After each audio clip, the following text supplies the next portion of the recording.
got to earn your liberation.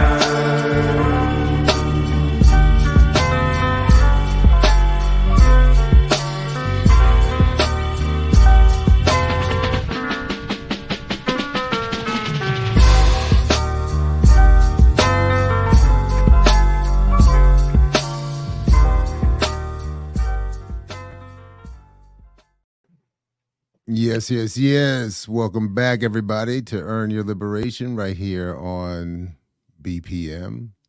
Jared Ball, Geechee, y'all. Yo, Will the Alex, diva appear? Alex said happy EYL day. I like that. Yeah. And then shout out to Diallo wife for sending me the cup. Diallo didn't send it, so his wife had to send it to Dr. Mango, a real one. Straight up. She is indeed. No doubt about that. So yeah, well, congratulations. Welcome to the EYL Cup family. Folks, if you're around, come on through Sunday, celebrate Malcolm's birthday, Ho Chi Minh's birthday. Nana Kuti, L. Jones. And join us at Nomu in Baltimore as we do live and direct special hangout session, show, all kinds of stuff. And if you miss it, the only way you'll be able to see it is on our Patreon. So sign up through the link in the show description. As we are continuing in our demonetized state, we can certainly use the support for the channel. Again, the Patreon is in the show description, and that's where you will get not only more exclusive content as we go forward, but you'll be able to see what you don't get to see this Sunday, May 19th at Nomu. Que hora? What time? Que hora?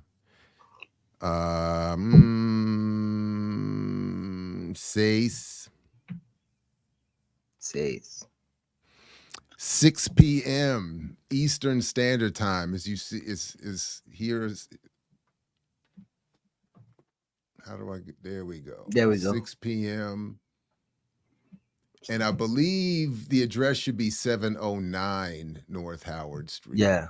But I bet if you show up at 706, you'll see the Diallo, you'll see everybody across the street, and you can just come on over and, So, yeah, 6 o'clock, come on through. Nomu. Shout out to them for hosting us. Buenos dias. Looking forward to it. Big show today, a lot happening. And is it going to be just you and me? Is he boycotting? I don't know. Diallo would look like he was, all of us was tired last night, and then we had a meeting last night, and that was. Yeah, we had a meeting last night. Everybody's tired. Oh, man, I had to take the guard to the airport this morning. Dropped Daruba off at the airport.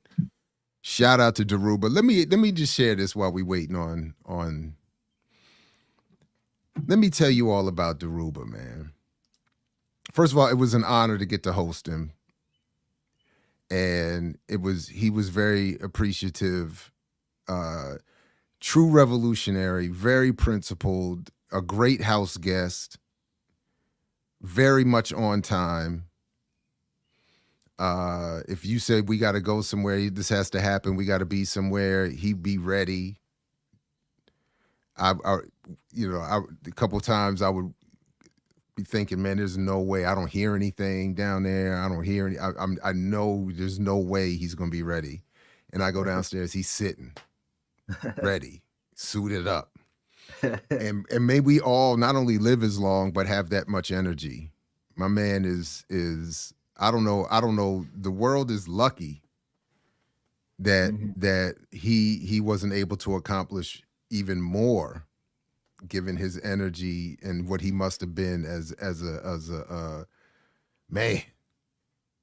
force as a younger man. So shout out to Daruba, man. Big salute, safe travels, and no doubt, and stays on the case. So constantly is constantly consuming information, reading, went straight to the bookshelf, in the space he was staying in, was reading more, just stayed on top of the news. And then, you greet him in the morning and he's already, did you see this? Did you hear this? What you think about this? Breaking stuff that, I mean, so it was just a great time. And then it was fun just to see Daruba. It's always been this way. I never had this much of a time with him, but to see Daruba in just the normal interaction with the world.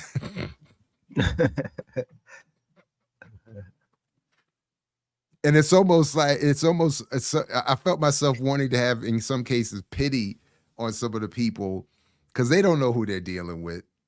They don't know who this man, you know what I mean? They don't know what they're getting themselves into when they say something or make a reference to something or just simply in the way. So I'm sending a link to Diallo now, by the way, because he said he can't log in. Why is he saying he can't log in? I don't know, man. I'm sending him the link right now, though, because everybody in the chat going, get on him. I'm gonna tell you why he can't log in, because he doesn't read emails. I mean, that might be one. That's what it is. He doesn't read his email. That might be it, brother. Boom, the link is there. We ready.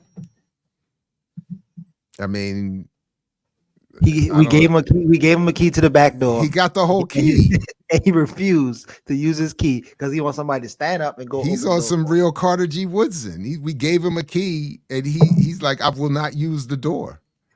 Come on, man. I refuse to use the door. I will only come through the guest portal. And if you give me the key and create the portal for me, I'm gonna go and go to the back door anyway. Pause. Oh, my bad. Go. That's it.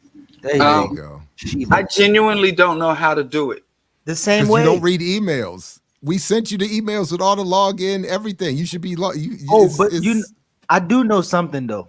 I feel like the way we was users on the other account, we both can have both our accounts up. Now I only can log into one. I can't log into Barter and Build and BPM, but I think we had to put each other as a user. That's probably why Diallo can't log in. Right, because I was trying to go through StreamYard and I used to just be able to go and I had the right. That's why I told you we don't have access to the former StreamYard account, so we have a new StreamYard account, and I sent you both the login information. Right, so it doesn't matter. Wait.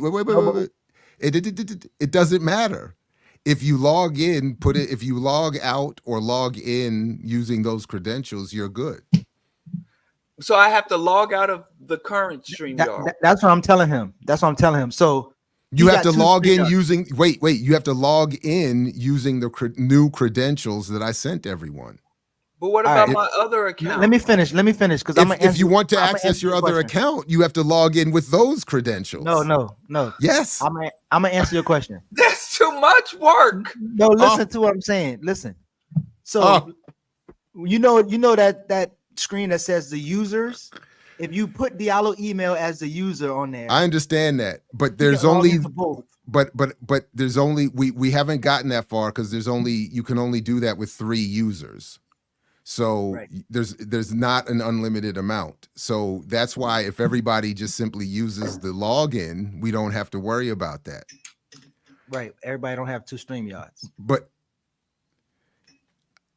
what do you want us to do as a platform? Do you want us to worry about your other StreamYards as well? No, or can we just ask you logging in and logging out? I mean, what is listen? I don't know. It'll be okay. It'll be okay. You want me to type extra passwords and remember things? Let's move on. For that. Let's move on. That's all work. Right. Because we was the only 2 on there last time, and we can do it again because ain't nobody else got it. But let's go. How y'all doing today, man? Shout out to all the people. You know what? You know what though? I tell you what. Log in and then add all the users you want. Because you have all the same permissions. So go in there and do what you want to. Yo, what we getting to first, man? Let's get the people what they want. 10 minutes in. What we getting into first? That's a lot of work.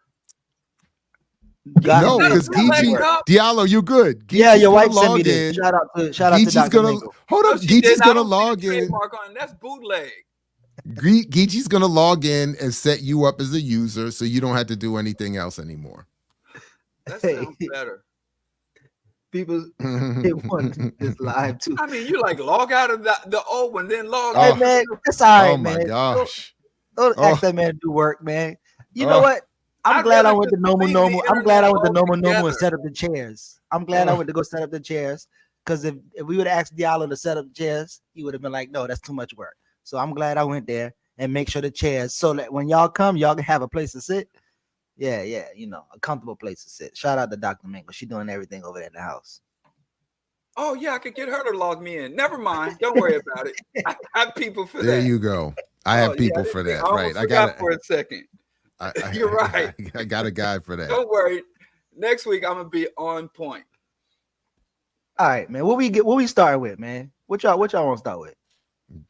We got a bunch of stories. I didn't put any. Jared said he wasn't gonna be here. He loved playing that game. Yeah, he always do that to us, man. Don't worry, man. When did I say that? Hey, I'm not gonna be there. No, I didn't. Yeah, I think he be wanting us to miss I had a lot him. of things I wanted to say, but then I show up and Jared's here, so now I can't say it. Hey, I think he be wanting us to miss him. He be wanting us to miss him when he's like, I ain't gonna be here. We'd be like, damn, man. When did I say I wasn't gonna be here? You said you're gonna be late. Oh, because I thought I was dropping Daruba at the airport. I said I might be late. I gave you a heads up because I'm responsible. Right. And then I made it on time. Oh, my bad. I should have stayed late. Well, I had some things I wanted to talk to Geechee about, but I'll get at you later. Hey, listen. Hey, Elon, tell Elon I took notes from Daruba. I'll be early. I was ready. I went to go sit. The reason why I did it is because I know these two brothers right here. I just asked them to do a yoga class while we come to Baltimore. They said no. So I know they're not about to put no chairs together. So, yeah, I went to go do it. Yeah, Diallo said he's taking his wire tour. At a BC's. Okay. It's not gonna. He doesn't have time. He doesn't have time for no yoga. We was gonna hike and yoga and do biking. That's a weird thing to invite somebody. Listen. How? I'm an old school cat. You invite people out for a drink. Yeah. You don't invite somebody to go do yoga, man. That's a weird thing to invite somebody out of town to do. That's peculiar. I don't do peculiar shit. I just do regular shit. I just had a homie come to town. We went and got some spaghetti, and you know that's not regular. We sat across from it. Well, we went and got some food, and then no spaghetti is not regular. Boys don't eat noodles. I don't eat that. Boys don't eat noodles. Yeah, but men do. That's what the little boy said. Men do. Men do. Maybe these rules. There's too many rules. Yeah, there are rules, and I don't mind the rules. I mean, it's too many logins. But all that to say, that's a weird thing to invite somebody to. That's some weird. I mean, that's some wild stuff. Maybe we was about to have the revolution, but I didn't feel like logging in. Right. My other homie came to town. I'm with my guy Kai. I'd rather do yoga than to go get noodles with somebody. I'd rather do yoga with them. No, it wasn't getting. Actually, we invited him over and we made dinner for our guest. So you would rather do yoga than sit and eat with somebody? Spaghetti, yeah. I'm not about to eat no spaghetti noodles. I might as well just go do the yoga. I'd rather sit and talk with somebody. Why wouldn't it be? Exactly. We could talk after the yoga. No, I couldn't even look at you after doing yoga. I wouldn't be able to look you in the face. No, the answer will forever be no. Whatever hell. I thought y'all was gynocentric. I thought y'all was gynocentric, man. What y'all losing your edge. I think my issue isn't. Well, I'm just not interested in doing all that. I learned how to do. I told you. I ain't doing yoga with no out of town woman either. That's just not an out of town thing. That's a place where you go where everybody knows your name, where everybody familiar. You know everything that's going on. That ain't something you just do in the streets and you go. All right, man. Places. All right, man. Forget it. We can't even go walk. We can't even go to yoga retreats. No, the answer is no, Geechee. Let me start here. You're not going to have a place to start. You're not going to seduce me into going to do no goddamn out of town yoga with you. I do have a place to start that's not on the run sheet. Oh, real quick. I just got a text this morning. Shout out to Mark Lamont Hill. Mark Lamont Hill initially asked if I would want to debate on, I'm assuming with his moderation, Yvette Carnell. And yeah, I wrote, my response was, I wrote a 4-part response, and then we talked. And it's not going to happen, at least we're going to do something on his platform Monday, but it's not going to be that. And I did say to him that I would prefer to have, an independent session talking with him about either my book or even about ADOS politics without having to have her as an interlocutor.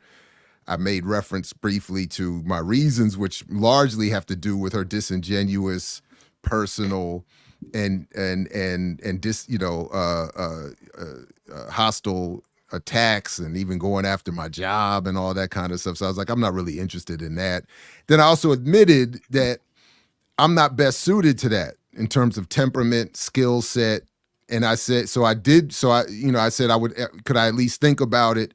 And part of the reason why I wanted to think about it is not that I would ever do it, but that I would be interested in considering, even with you all, if it would be worth suggesting to him someone else,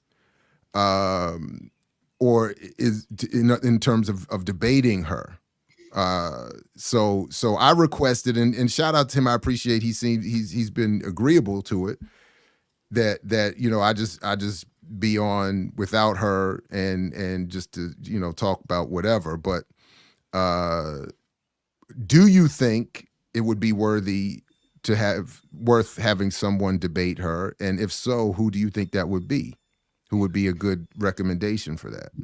Wait, is your no a strong no, or are you just still trying it was I would say it was like a 95%, because part of it is, and this was the other piece about spending some time with Daruba this week that I'm trying to catch up to in terms of clarity. And I admit I struggle with this at times, and this is one of them. Where do you let the subjective and the ego get in the way? So a lot of what Daruba has been pushing this week, and he's going to be back on our platform at some point to talk more about, is this united front idea. We need to have a united front. And I know you disagree, Diallo, but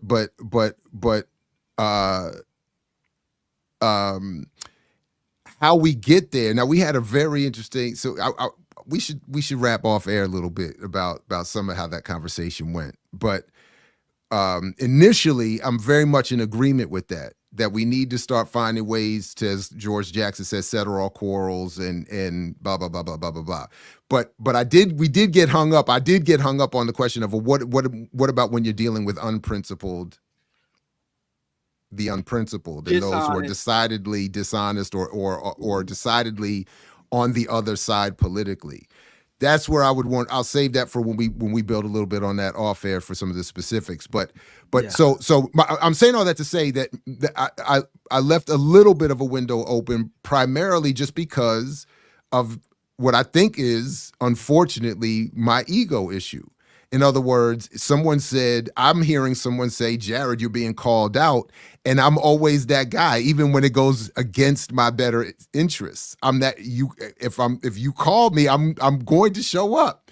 And so part of it is, but then I do have to step back and think, well, ultimately, I think it's important to step back and think, why am I wanting to do that? Is there real value to this? Is there something that is going to benefit beyond satisfying my desire for the conflict or the ego, whatever? So that's why I'm saying, so that's why I was saying, no, I don't want to. I would rather, if there's going to be a debate with her, I think someone with a different temperament, and maybe without the personal history, should do it. And someone with just better skill at those kinds of backs and forth. Other than that, I would rather, as I was saying to him, as she got sort of unfettered time to lay out her politics, if you want my response to that, I would be happy to do that. So anyway, yeah. So people saying Diallo, I don't know if Diallo. I saw Dr. CBS, and I saw Daruba in there. CBS. Yeah, I know CBS one. I didn't think she would do that. Maybe Jackie, but I don't know. I feel like like somebody was saying, with a well-structured moderator, you almost really wouldn't have to deal with her in a type of way. You could just do what you do. But go ahead, Diva. I'm just saying it's bugging. I mean, you can't debate someone that a debate suggests an attempt to arrive at a truth.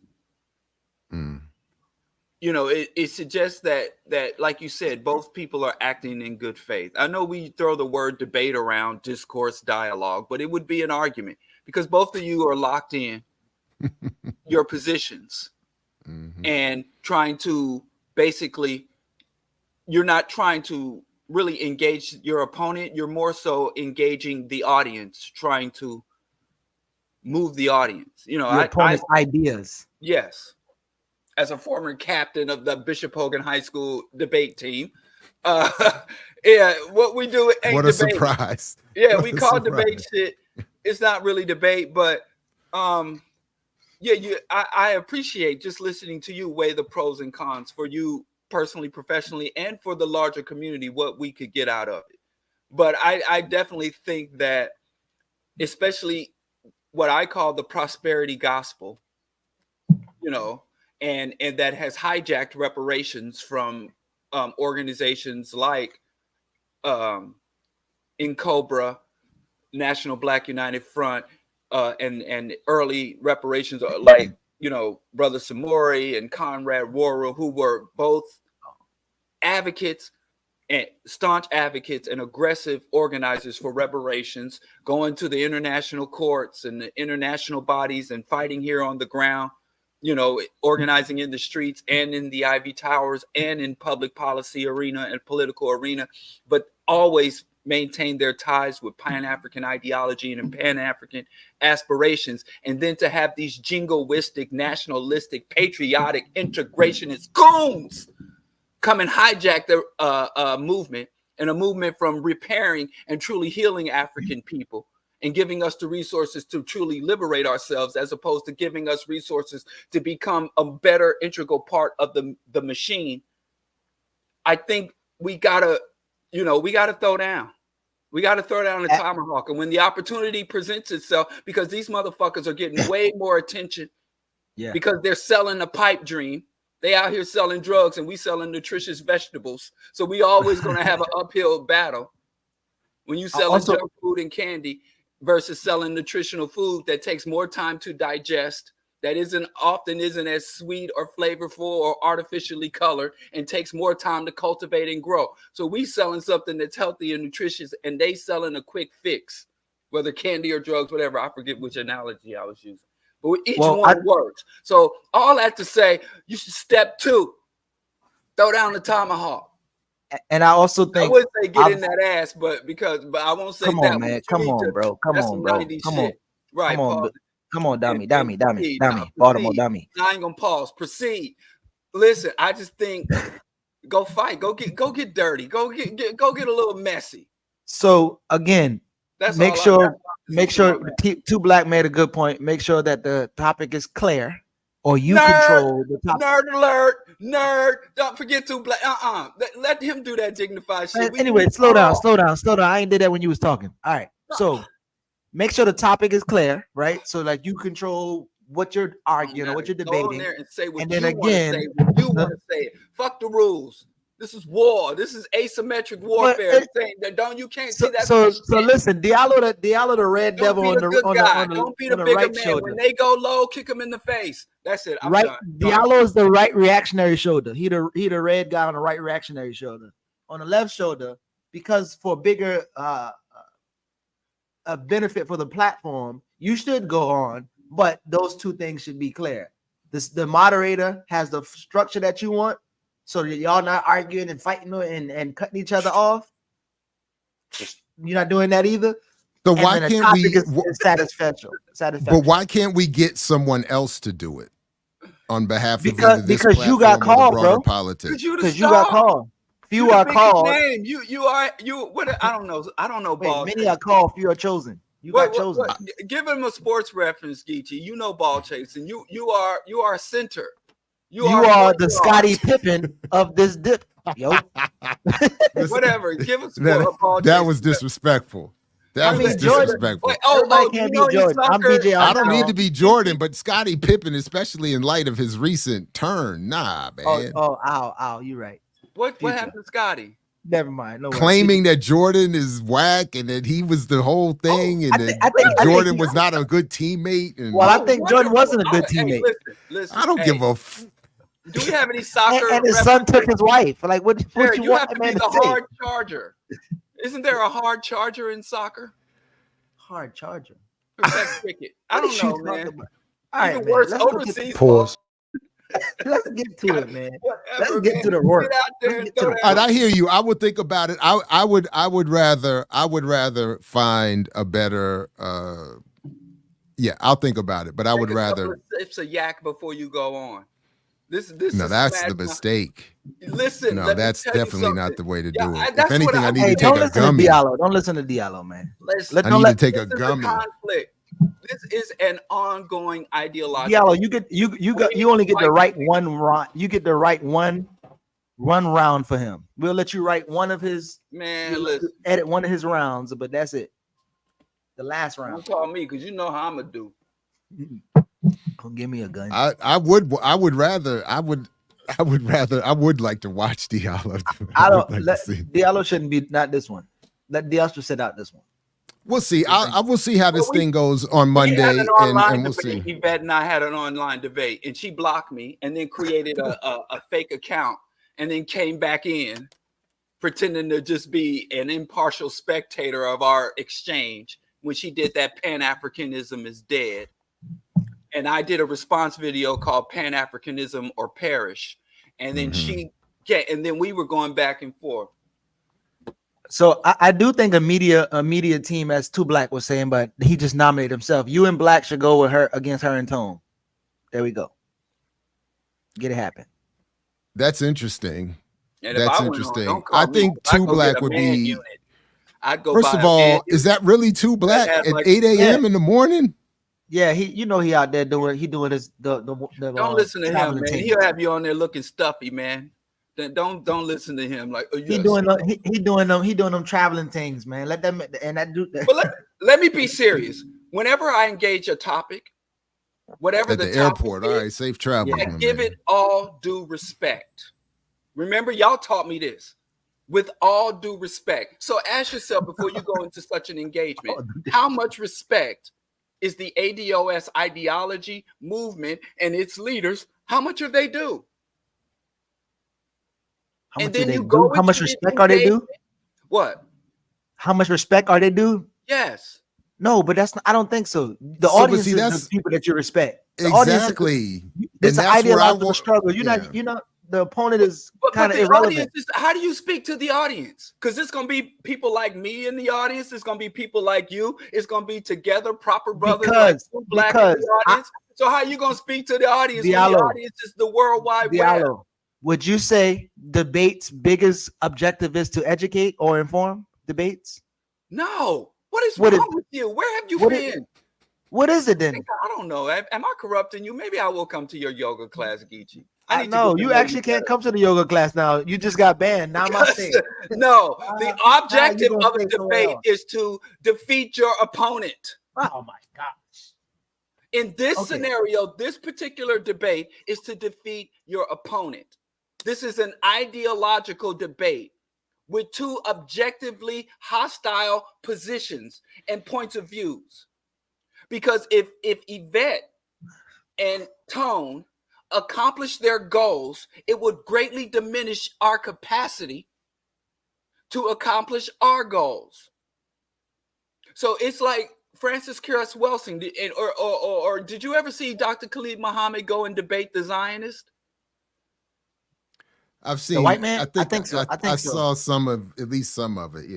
Yeah. So listen, there are people I disagree with that I respect. There are many people I have disagreements with that I fully respect. And if I sat across from them or shoulder to shoulder with them, it would go very differently. But you can't sit me across from no rabid coon or a gaze of coons and expect me to act like I'm not in a gaze of coons. I mean, I just think we need to go as hard for what we stand for as people who go as hard for what they stand for. But you're insinuating because he's not going to be inflammatory and using colorful language, he's not going to be potent. I didn't tell him to do that. I'm just saying the mindset. I wouldn't even give him specific techniques because Jared is well versed. He's a media darling. So as I said, if you mix Jared ran for president, he know how to handle, get behind the cameras, and he in front of the cameras and know what to do. If you mix Jared Petty, I'm giving with the two blacks' artistic intelligence, the two of them will do fine, and they don't have to call no name or whatever or do any showman. They have their own showman. Everybody got a different showmanship. I'd go in there to shut shit down.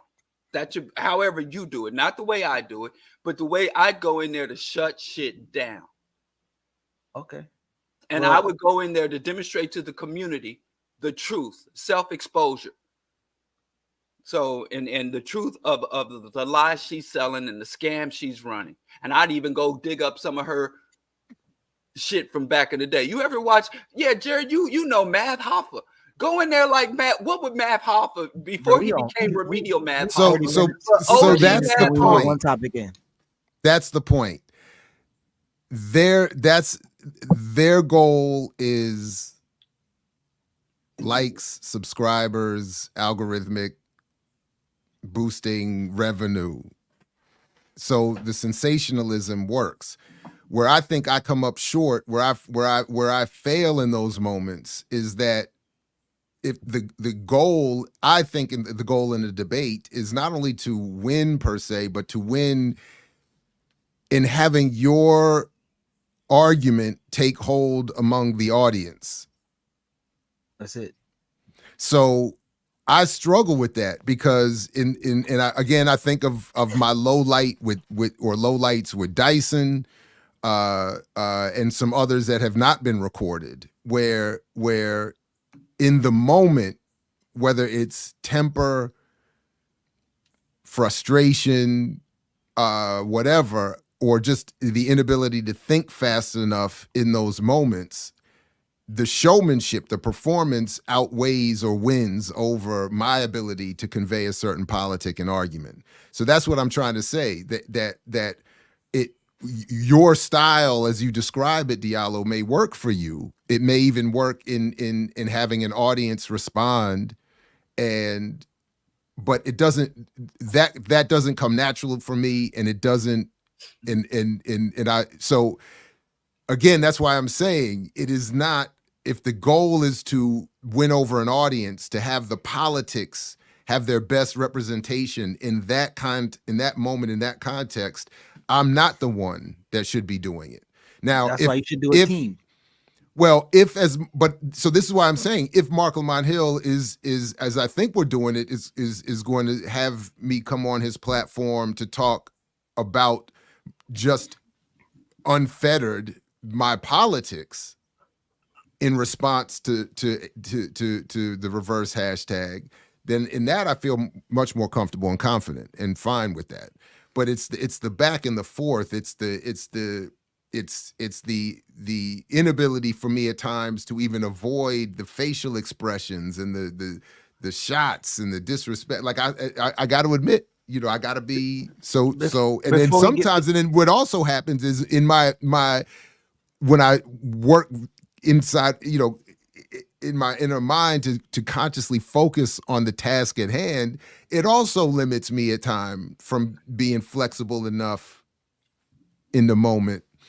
Jared. So just remember, John Henry Clark's best debate was a team debate, and that's when he said that famous line that he only debate his equals, all others he teach. Right. And I think in a setting like that, you will be able to vibe off of your teammate and or their teammate. So I would, if you're going to do it as a team set. Allow me to say this. Allow me to say this. Mm-hmm. Right now, you're Dr. Ball, and you're in Dr. Ball mode. But there's this other side of you. I'll call him the credible Hulk. And I've been subjected to both. The credible. So, you should have more confidence in yourself Because you would go on there as Dr. Ball, but as soon as she started being greasy and telling lies and selling pipe dreams to the black community, the credible Hulk would come out and school her. I mean, we've all seen it. I'm not even trying to hype you up. I'm just saying. I think you would do great. Yeah, man, you credible. All right, well, we'll see. I like to hear about shit later. I couldn't watch it live because I don't have money to replace my screens and shit. And I know I'm the type to throw shit at the screen. So I wouldn't watch it live. But I guarantee you I would follow up afterwards. But I think you should have. I think you would do well. And I think anything we could do individually or collectively, not even just to expose. We don't even have to discredit. If we would just expose the ADOS and its bastard offspring FBA movements, I don't think we should miss opportunities because this is the battleground. What Bobby E. Wright said, the struggle right now is for the African mind. All right, so let's struggle for the African mind. That was a strong. I appreciate that. That was a strong. Okay, that's good. I appreciate that. That's a good segue. Worthy of some thought for sure. Credible Hawk. So yeah, go ahead and I got a clip, but yeah, honestly, I don't really. Do you want to start with the clip that I sent, or what do you want to do? Yeah, you could. Yeah, you could start with that clip because he and I'll show that my so you I did not realize that this clip was this old. So and the reason I found it is because as we've covered here, and I'll make sure that the links get put in the show description and all of that later, but over the years, couple of years recently on this platform, we've addressed ourselves to John Hope Bryant a number of times in his Operation Hope program. And he's getting a resurgence. He was on the Breakfast Club again recently. He's been elsewhere. Then this clip was apparently reposted. I thought it was relatively new, but it's the same argument that is being presented here. So we'll start with this short-ish clip from. I didn't even know he had a platform from T.I.'s Expeditiously. That's pretty slick. Expeditiously. All right. I'm tired of prison, probation, parole, and death. I'm tired of winning the battle and losing the war. Right. I'm tired of talking about getting paid and making money, but not building wealth. Right. Right. And empowering our people. And I want to create jobs, man, for our people. And so I think that the artists, you cannot have a movement without the entertainment, celebrity, art community. Mm-hmm. Our people listen to you. You're the vibration of our community. And Dr. King could do nothing without the artist community. No movement has ever transformed without Nelson Mandela as well. Right. I think this new movement of silver rights, not civil rights, but silver rights in the tweets, not the streets, requires your voice and your involvement more so now than ever. So it's not my space, it's not what I do, but I'm smart enough to see that we need you. Now, as I introduced you, we talked about, your I forgive me, it's very disrespectful, I think, one, to not only get Dr. King's politics wrong, but then to disrespect even the civil rights movement that many of us might feel never evolved to its full radical potential, to disrespect it by saying we don't need that anymore. We need silver rights now. 30 pieces of silver. Exactly. Right. So it actually, I went to was Judas. I'm like, silver. Right. It actually gets worse. So a couple things. So I did read his book. I'm gonna say I read all of the book, but I read through his book Up from Nothing is what he kept talking about on that little podcast.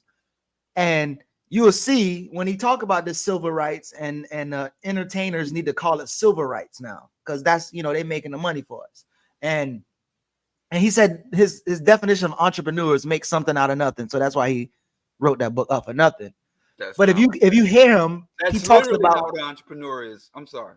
Of course not. But when you hear him, he keeps talking about like entrepreneur and building wealth and not making money. But then in the same breath, he talked about creating jobs.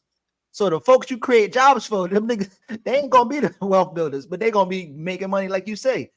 And so I don't always hear people who always push the entrepreneur shit actually say much about why they need to build the wealth, and the people they creating jobs for ain't gonna be able to build wealth because they're gonna be exploited.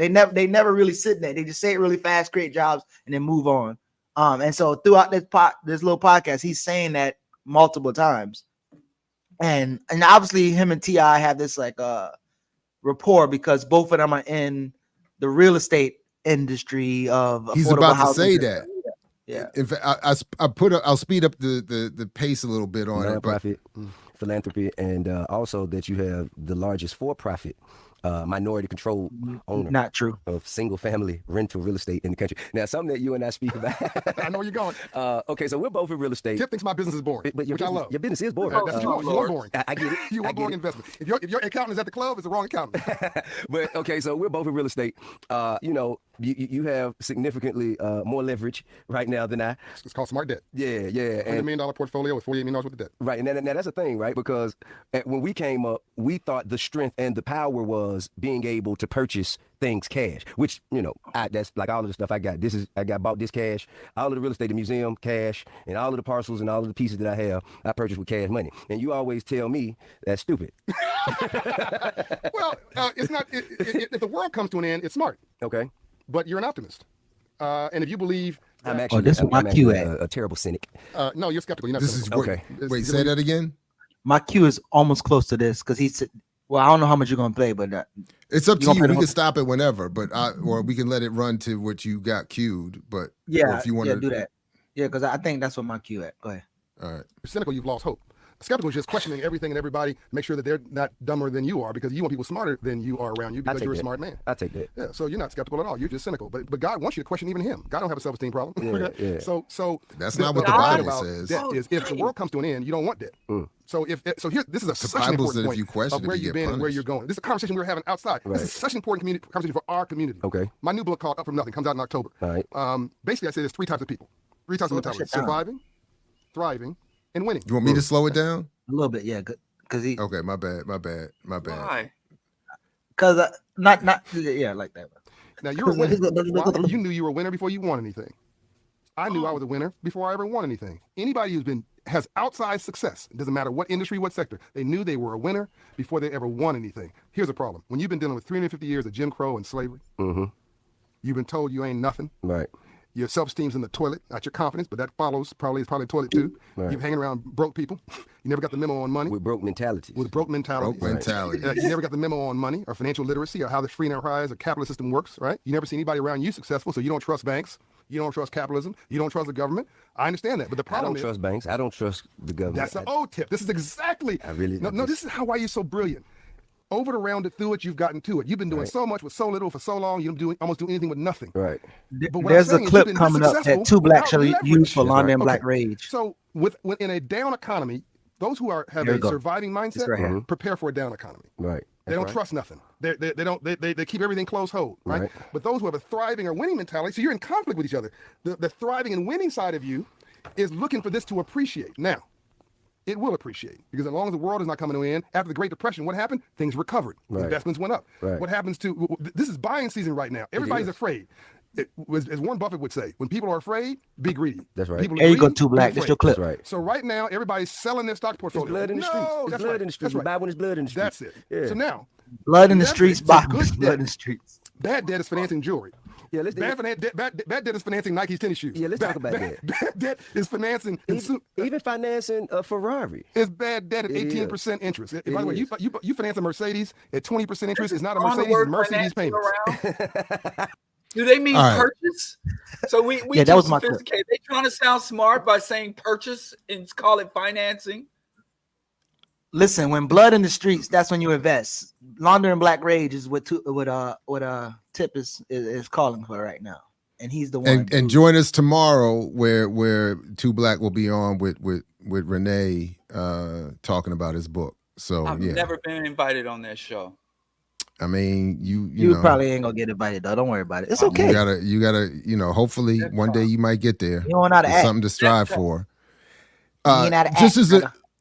Just as a quick reminder, though, the whole point of John Hope Bryant's Operation Hope, which he's been doing since 1992, which is something I did mean for us to look at the history. He's got a nice historical timeline here. But it's all about financial literacy being connected to social justice, and the idea that if you get if you go into debt with banks, if you make arrangements with the banks that are supporting his efforts, you will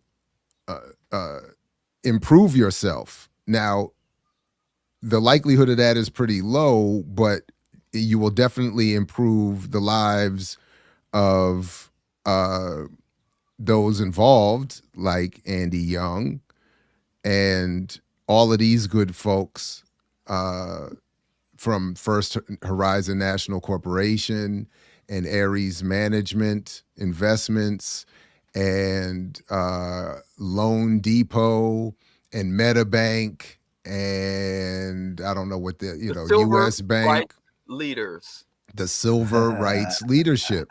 And this is who he is a conduit for. That is, John Hope is a conduit for. Bring him your money. It'll go through this nominally black portal and go into all of these white endeavors with the promises that they got the Freedom Bank. I was going through all of this last night. It's the promise of the Freedmen's Bank where they blame everything failing based on corruption. As opposed to the realities that Marisa Baradaran has written about and others have written about, that the bank largely failed because black people don't have enough money and don't have access to the wealth producing capabilities of this society, as is the case, by the way, with even most whites. But if we just quickly, I just wanted to show you this, and then the timeline because I want to show you where the very beginnings of this project actually are. And they begin right here in 1992 with John Hope Bryant founding Operation Hope, immediately following the worst urban riot and civil unrest in U.S. history, the Rodney King riots of April 29th, 1992. And of course, the image here is a brother looting. And so the issue is, so the semiotics of it is say, don't loot, invest, and put your money in a white bank. You do remember what he said? He allowed the whites to loot and finance white folks looting of third world economy. No, but he did say he said he took white bankers on a tour around the city and started pointing out where they could invest at. So that's right. He did that a long time ago. In 1992, during that time, he made deals with banking on our future was founded, financial literacy going across the country. He's just been doing this for a very long time and working with all the best black leaders like Bill Clinton, he was on Oprah. And Oprah, of course, once you get endorsed by Oprah, it's the stamp of approval. Working with the Veterans Administration. So this has been his lane: Homeland Security, new Financial Advisory Service. This is who Roland Martin and the Breakfast Club and T.I. are promoting and helping spread his message around financial literacy and black inequality. And I'm not going to do, I'm very tempted, but I'm not going to do the Kamau Franklin, Google his wife and all of that kind of stuff. I did. But no, yeah, I know. No. But let me read this passage right quick before Diallo go off. So this is a passage from his book. I'm dead inside.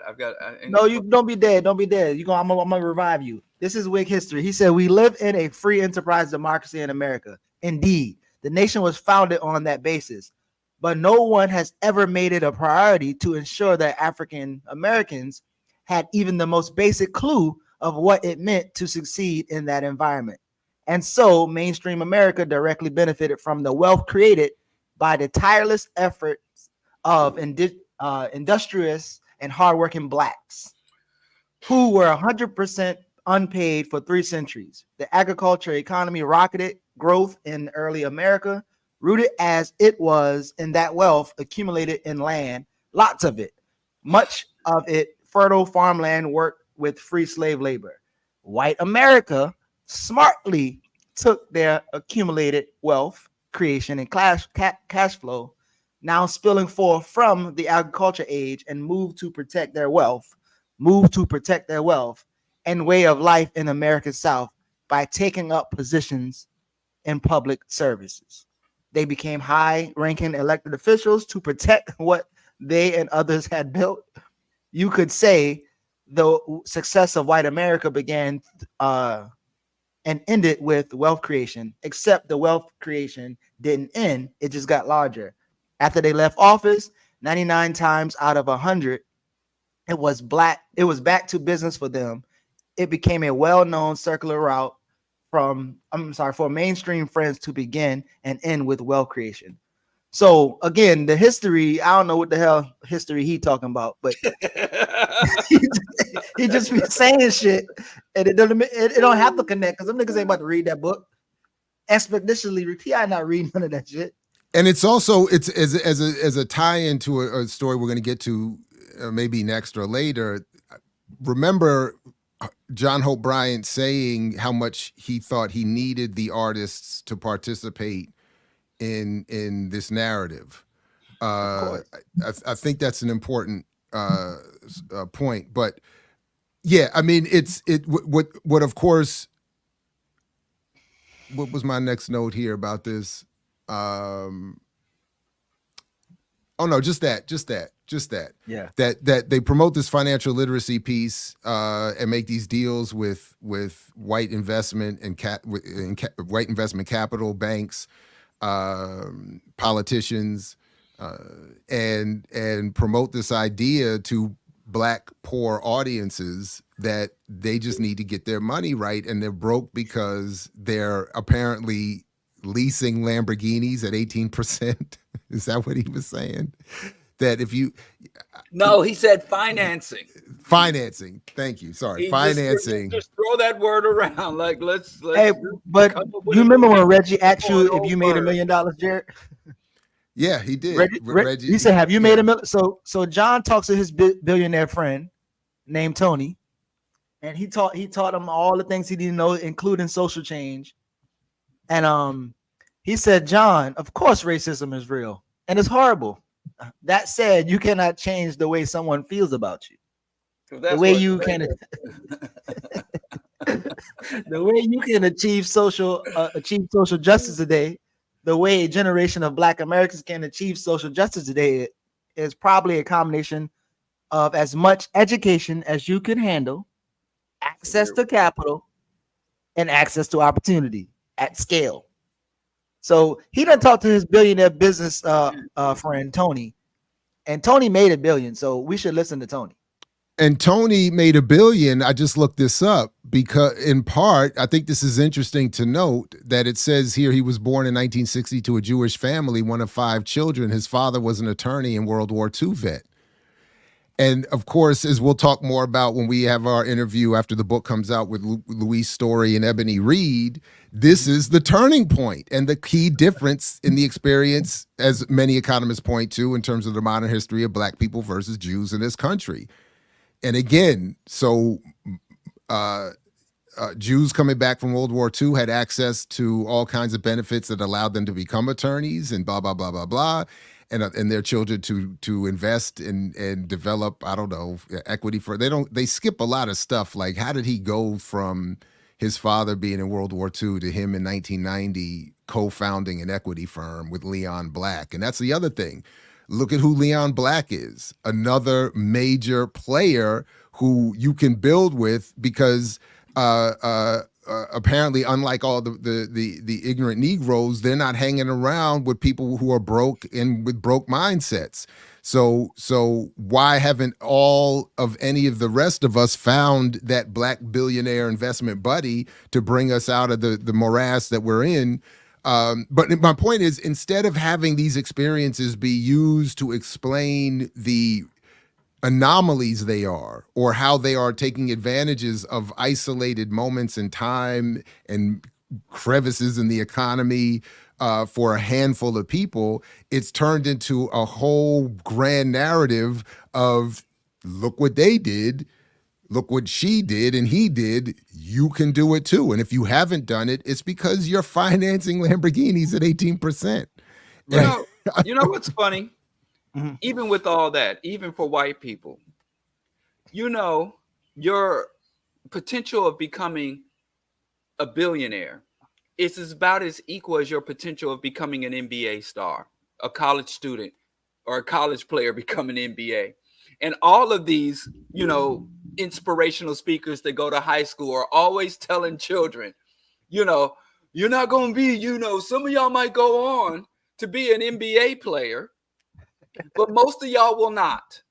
So it's best that you start working with the reality that you will never be an NBA player. No matter how good you are, no matter how hard you're willing to work, you will never You sound like an a Chiefs NBA player.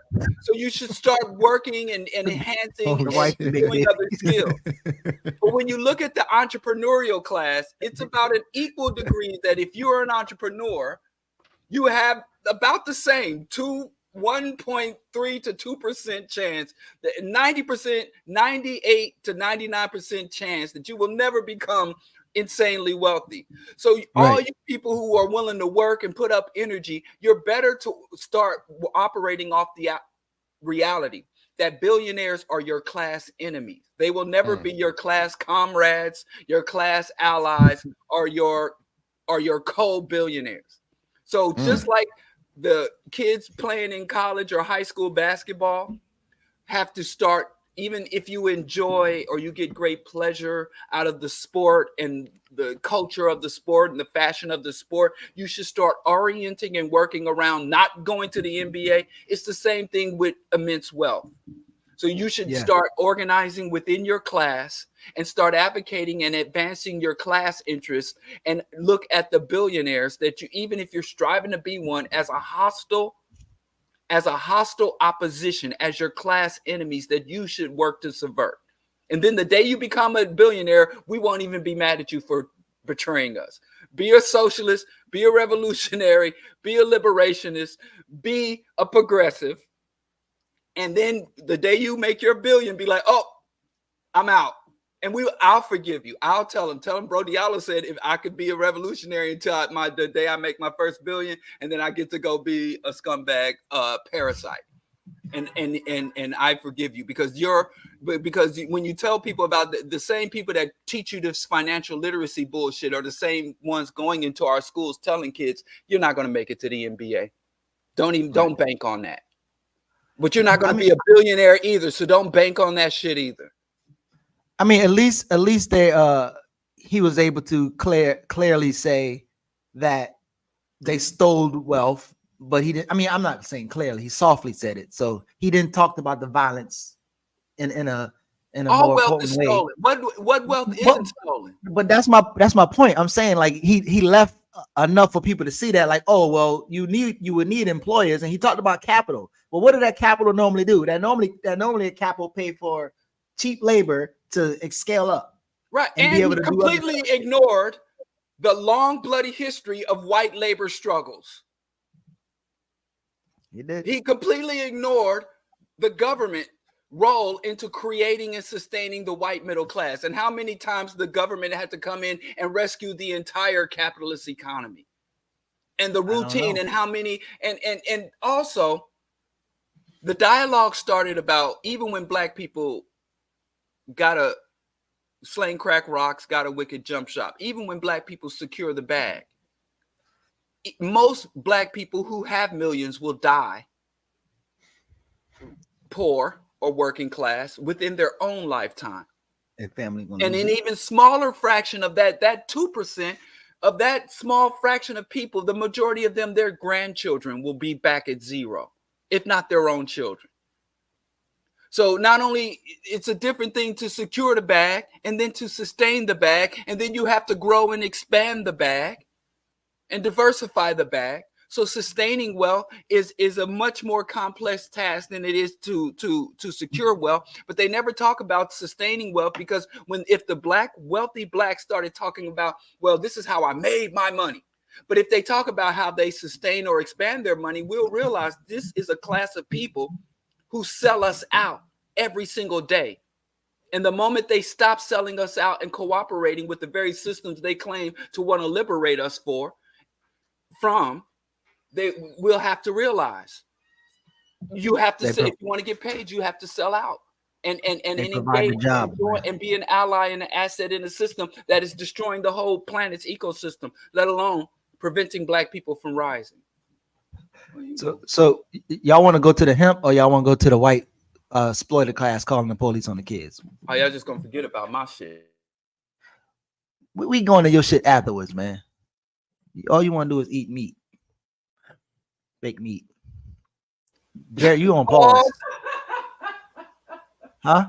Pause and reverse it. Pause. I just wanted to remind everybody. Oh, wow.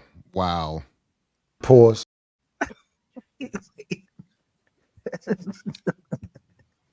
I was just wanting to remind everybody of this global wealth pyramid and where, to Diallo's point, all of these hopes and dreams are. Analysis from UBS shows how 454.4 trillion in global wealth was distributed in 2022 based on net worth. And wealth held by people with more than $1 million is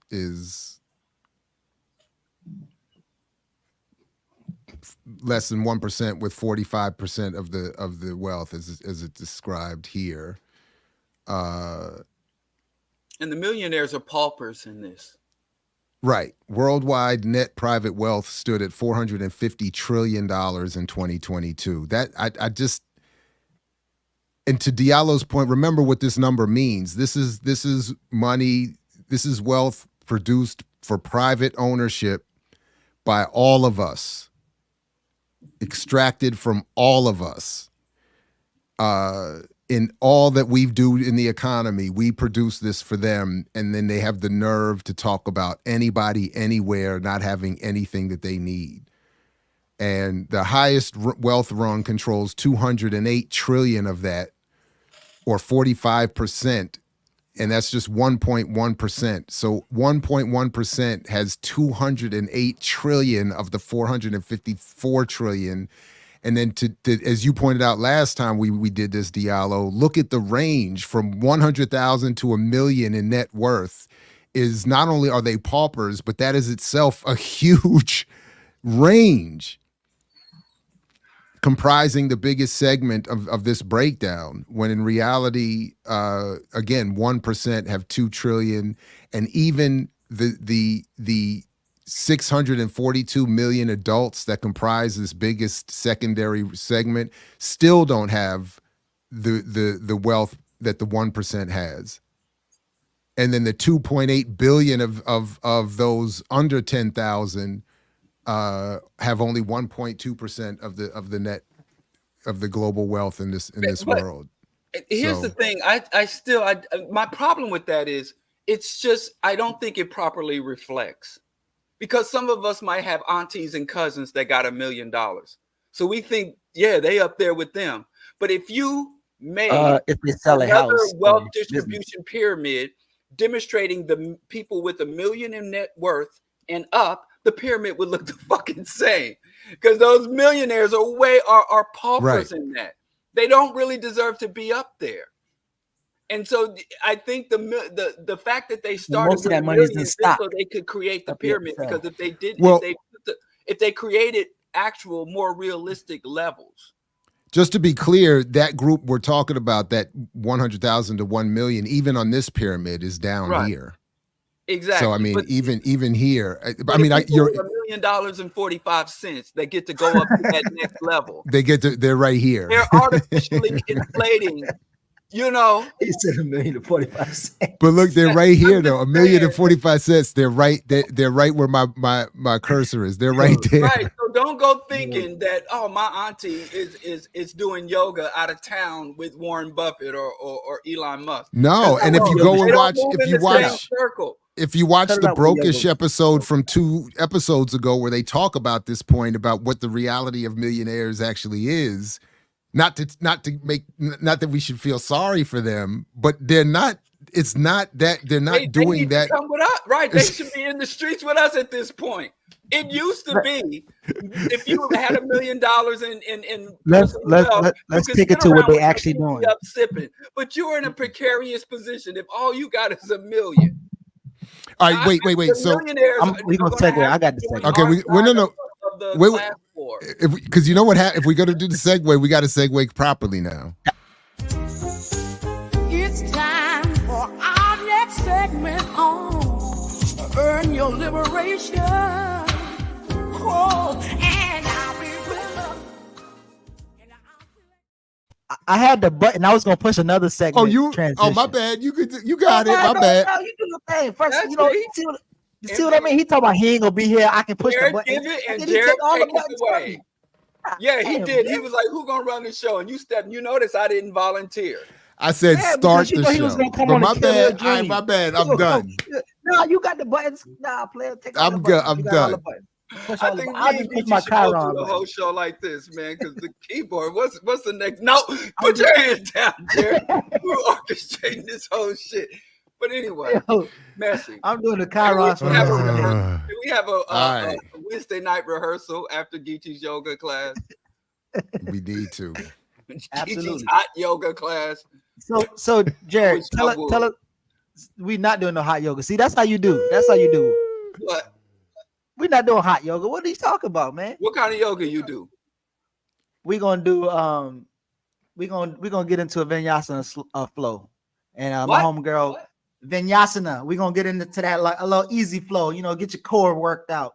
We're gonna do it on Umar Boxing Gym on Penn North, right? No, actually not Pennsylvania. It's on North Avenue. But anyway, forget about that, Jared.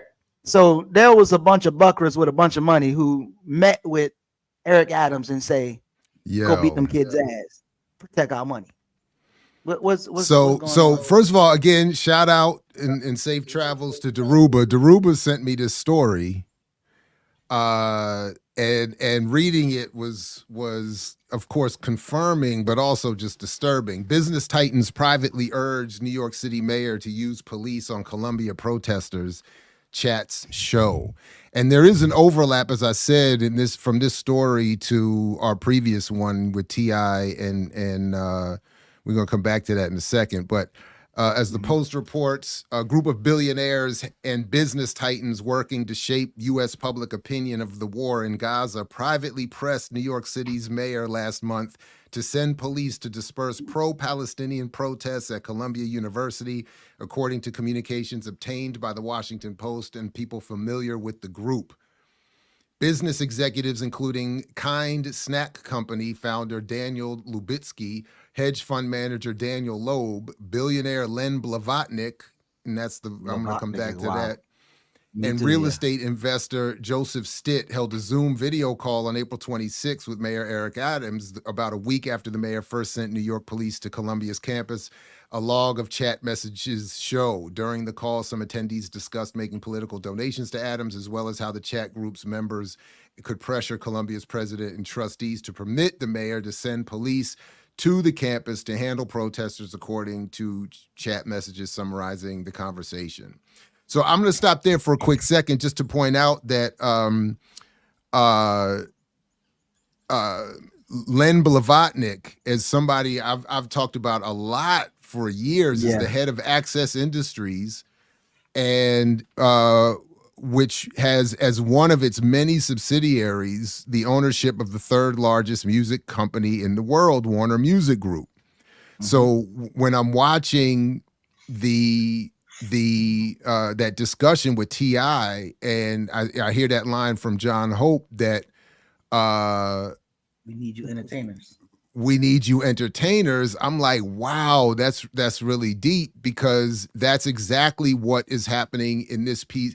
So my argument has always been, if folks like Blavatnik are owning these music companies, when I used to look it up, Warner Music was less than 2% of Blavatnik's overall operation. So he was not doing it for, in other words, my point used to be, he was not doing it for the money. And so what are they doing it for? They're doing it to have a lane into shaping the public opinion of not only youthful consumers, but people who will evolve into becoming the young adults and adults who have impact over public policy and governance of the world that these folks want to maintain influence and manipulation over.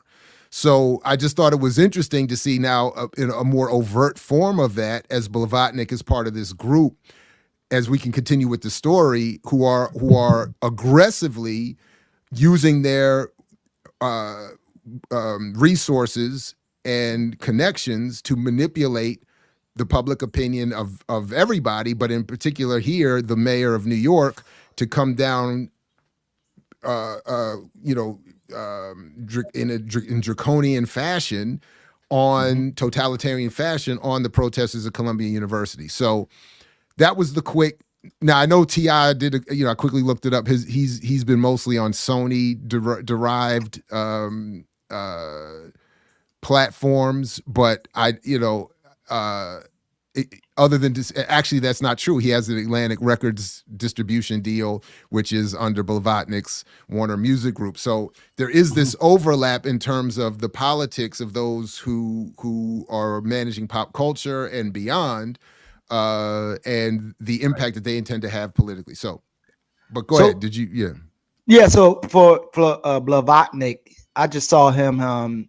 He supposedly told these women that they couldn't work for him because they were Filipino.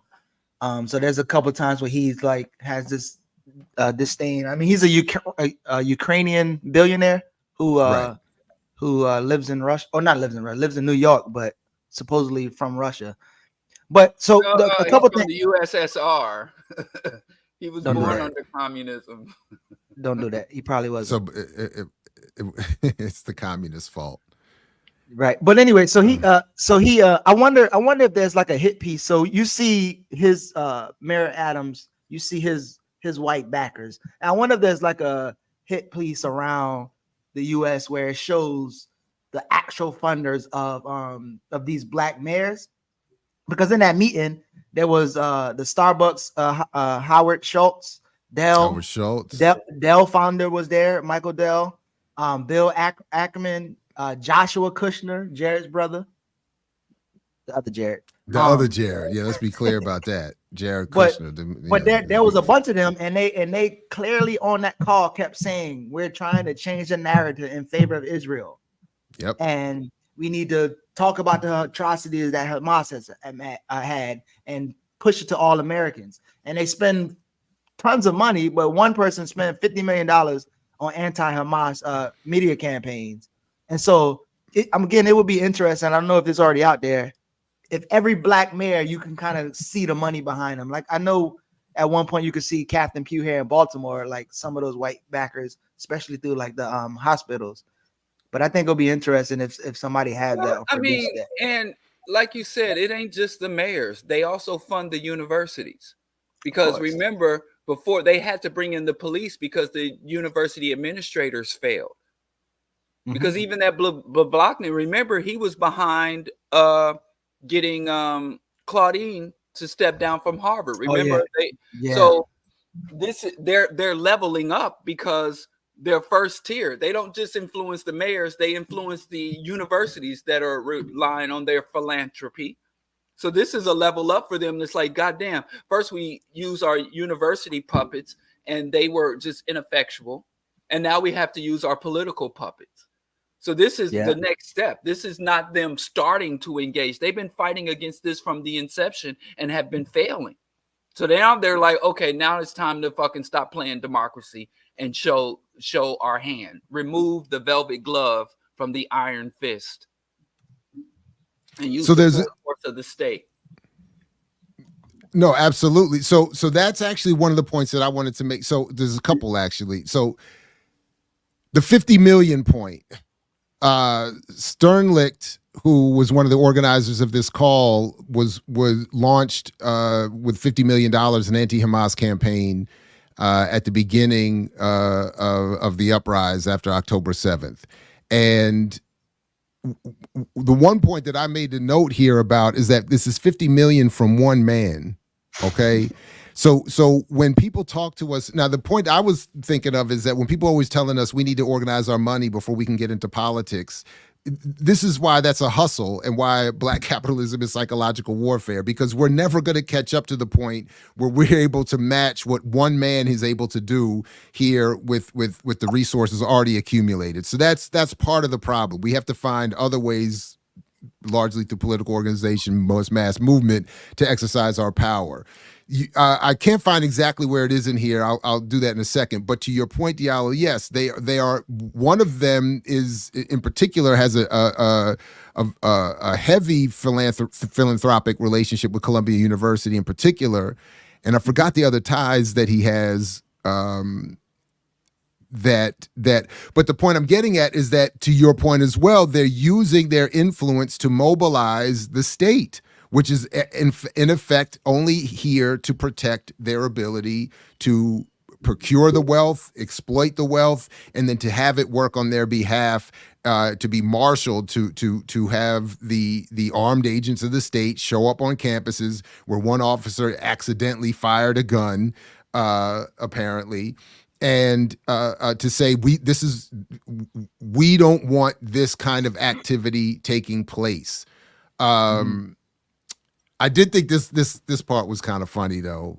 Just quickly, also asked about the Zoom meeting with the chat group members, the mayor's office did not address it directly, instead sharing a statement from Deputy Mayor Fabian Levy, noting that New York police entered Columbia's campus twice in response to specific written requests from university leadership.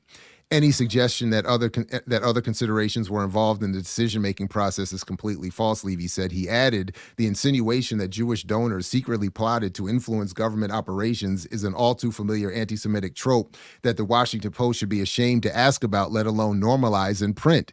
And yet, that's exactly what they're proving through evidence is having taken place here.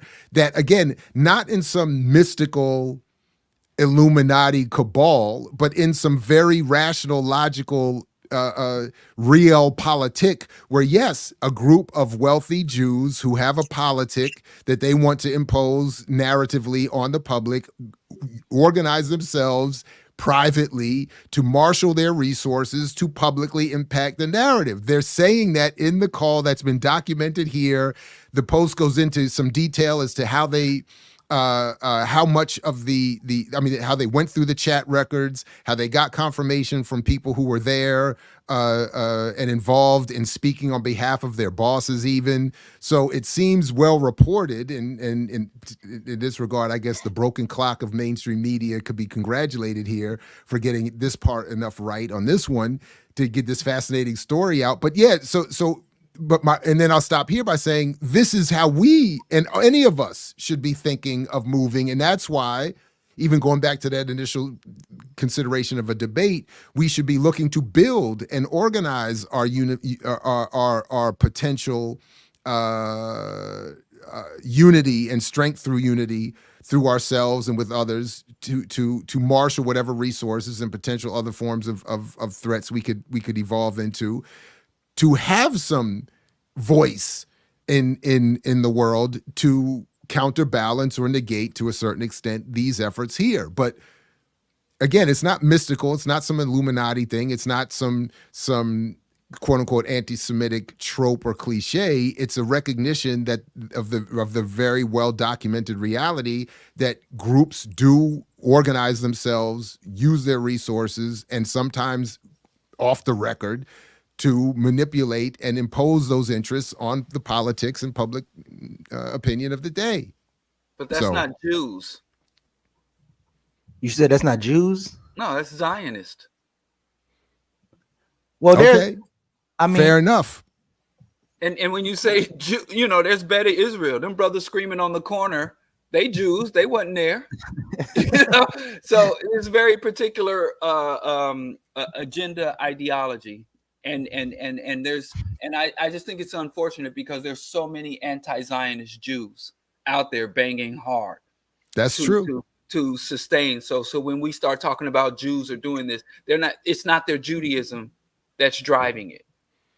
Look at Diallo. And you're right. And just to be clear, you're right. Not only are you right, but just to be clear, in this case, my reference to Jews was in response to what was quoted here from a spokesperson saying that it's not Jews. Because the number one, and when you said Jew, you're talking about the religion or the nationality? An advocate and an ally of Zionists right now is a Catholic, a dried in the wool, hardcore Catholic Zionist in the name of.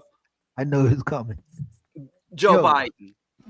He's not a Jew. And then you get some people like, oh, he's secretly a Jew. Obama's secretly a Jew. And they start, I thought he was a Muslim. Exactly. Well, when you need him to be. Obama's like Obama. Is like every other, deity. Whatever you need him to be at the time you need him to be it. All I'm saying is I think we should, because like I said, you got a whole population of Beta Israel of African Jews, Falasha Jews, who are being sterilized, discriminated against, and mistreated under Zionism.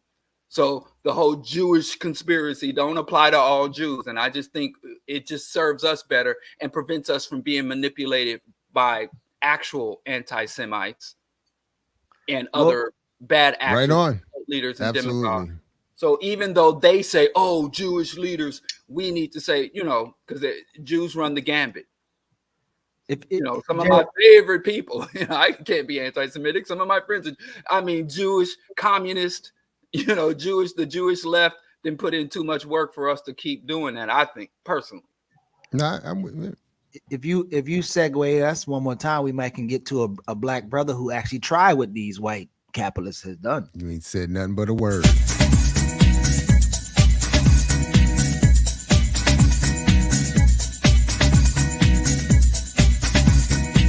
Let's move to a new and higher segment.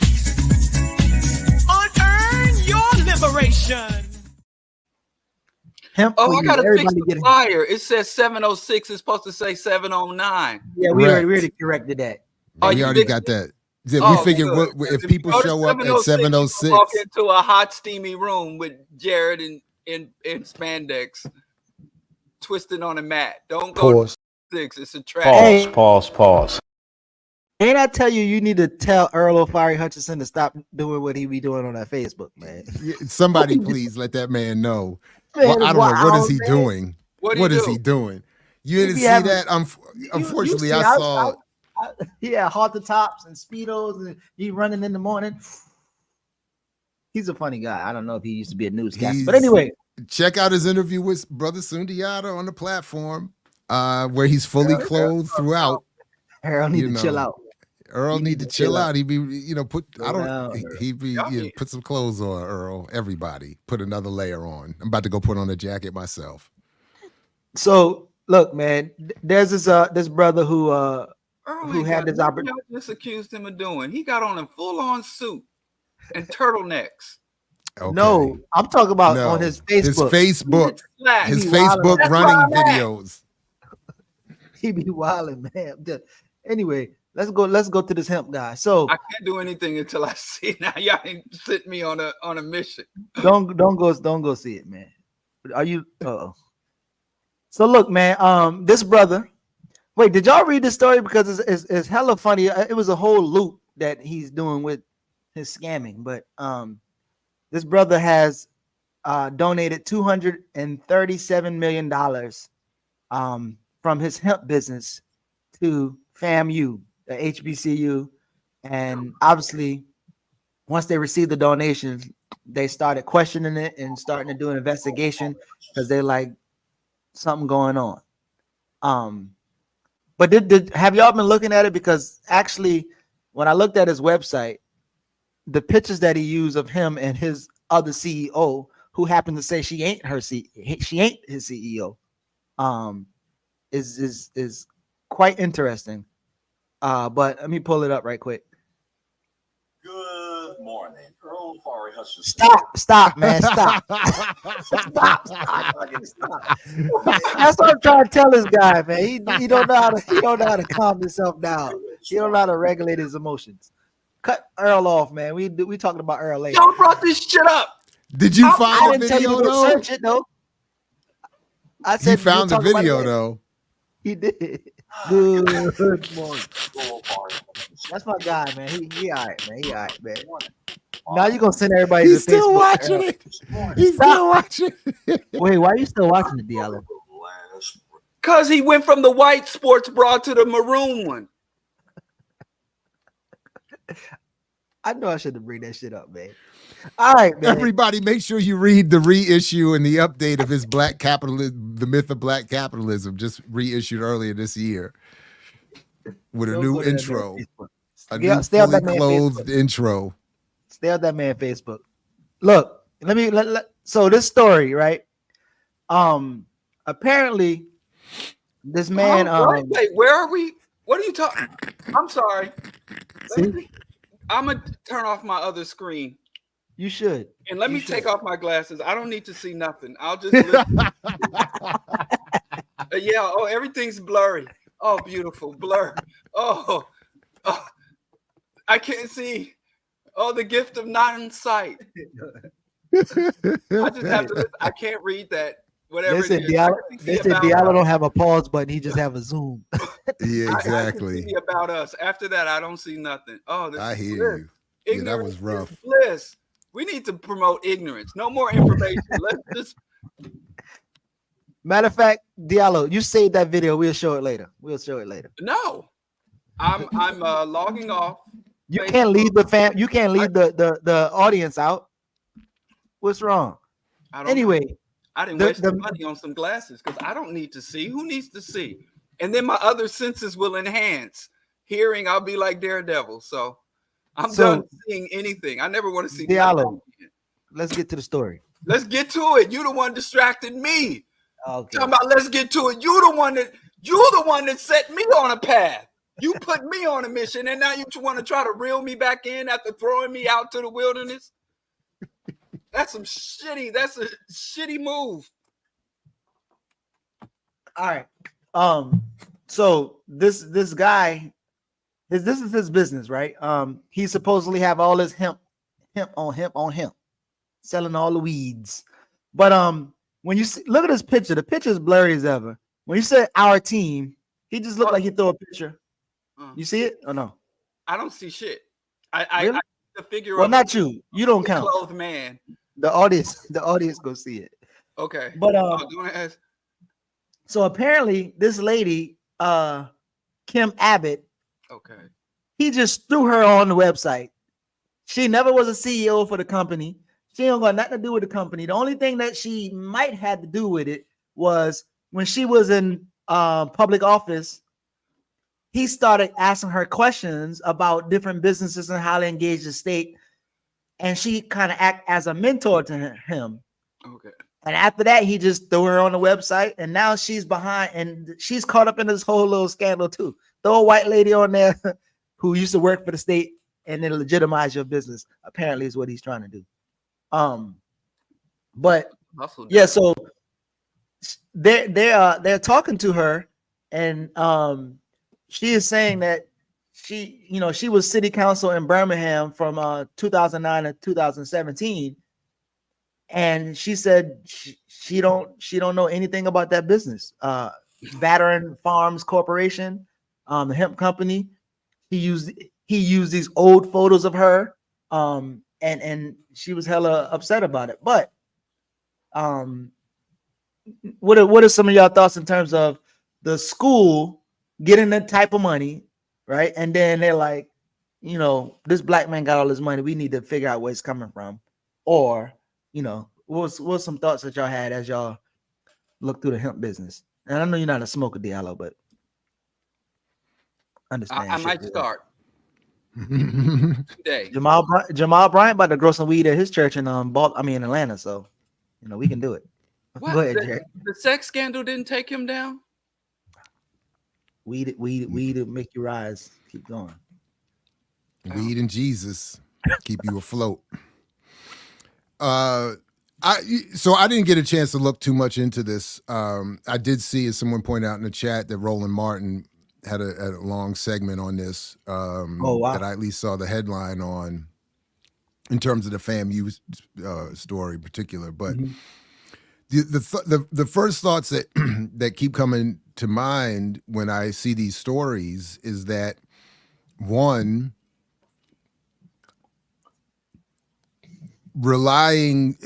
forcing institutions to rely so much on funding is part of the problem to begin with. That any institution, HBCUs in particular, would be strapped for cash, in part because of the maldistribution of what little resources they do get. So I do want to keep pointing that out. Yes, HBCUs and Black people in general are ripped off, but there is still the class problem of, within that limited amount that we get, there is this class element that wants all of it and is happy to get as much of it as it can, even to the detriment of the rest of the collective. So there is always going to be this incentive, and in part for people to keep their jobs. The boards and whoever is above, however these institutions are particularly structured, they want to see money coming in. People want their salaries to increase. Sometimes they're doing it for what they think is the good of saving a program or hiring more faculty or staff. But the reality is, even when there's a desire to do good, the fact that all of it is dependent on the purse strings of the ruling elite, whether it's through these kinds of philanthropic efforts or whether it's through the dominant foundations, it creates these kinds of problems and needs, and it incentivizes people to go for the bag. And to focus more on doing what you need to do to get the bag, as opposed to doing what you need to do to prepare your students for the world. So, right. So Diallo, he used this white lady as some type of front. He did talk to her, and he said, No problem with "You that. won't be the CEO or anything, but you're gonna be a front until we find." And she agreed to being a front. No problem. You said what? I have no problem with You that. talking? Huh? You do? You said you have no problem? I don't. Okay, go ahead. Wait. So, do you think the bra thing is like the physician? Sometimes people have to wear like compression, like if they have a condition. And now there's this bird trying to get in my house. My life is falling apart in like the last 3 minutes, and y'all just trying to continue on with the show. Look at this weird shit. Look at this bird is trying to get in my house. Let him in. For what? I think it's an omen. I shouldn't. What's up, bird? Video. Hold on. Let's interview the bird. What's up, bird? How you doing? What is that? Like. All right. Yeah. Okay. Yeah, that's a fact. Well, hold on. Let me finish talking to the bird. Will you be flying to Baltimore with Diallo and his wife, Mr. Bird? Listen, I don't know what's happening here. Okay, that's a bet. Like, I think those bras are probably prescription. Like, the doctor can have compression garments. What? I don't think it's fashion. Wait, you talking about the bras again? What are you doing? You talking about the bras again? You going back to Earl Fari? Stay focused. So I do notice at my daughter's track meets, there are some things that men wear underneath their racing tops that I think is meant for your back and your posture. I think that's what it is. But it does look like it does look a little halter top-ish and bra-ish. Speed bra, yeah. Speed bra, but so maybe that's. I only saw the video where he was in his tighty whities and his tennis shoes, running in the driveway, and it was very disturbing, and I felt a little bit like Diallo is feeling now. Diallo, I thought you were vegan. What are you doing? Why are you trying to beat up on animals? You're trying to beat it. You're not. Why are you bothered by him? Why are you bothered by him? Huh? Do you have birds trying to get in your house? I do. We just had a nest. We have a nest right out on our patio. Ain't got no nest. In Costa Rica, I had a bird that come to my house every day. This bird is single. Gotta fly in my window. Anyway, man. Now, I guess you ain't got no juice for the hemp. I'm sorry, so. wait, what? Yeah, hey, You ain't got use no a juice white for the woman hemp as a front. Yeah, take her down with you. Every black criminal, find a white person to implicate in your crimes to take them down with you. Don't go down on your own. Revolution, reparations. They done lied on us and locked us up for doing nothing. So if you can get a white person to go down on your scheme, put them on. In fact, I'm about to go find some stock photos of random white people and put them up on all my sites. Is that what we're talking about? Yeah, we talking about this brother. What is Jeremy? He's in the center stage of one of the most biggest philanthropy acts. And on May 5th, the 30-year-old stood on stage at FAMU Commencement in Tallahassee, and he stunned the entire HBCU community when he gave them an oversized check of $237.75 million stock gift from the Isaac Batterson 7 Family Trust. And then they looked into it and it was fake. And I thought the whole thing. My point would be why. This is sort of what I was saying. We should all be. All the money fake. If not rejecting all of this, we should be saying, I don't want more individuals with actual wealth or claiming to have wealth or claiming to do something philanthropic. I don't want to hear about that anymore. Mm-hmm. Redistribute what is already in the world and make all of this free and better for who wants to be there.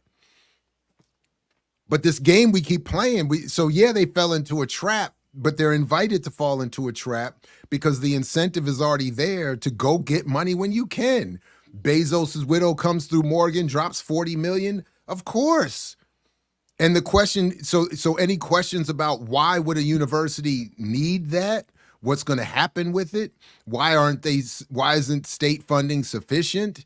Why should any university be able or willing to accept all of this private funding when others can't, as opposed to creating sort of a universal baseline elevated standard for all education?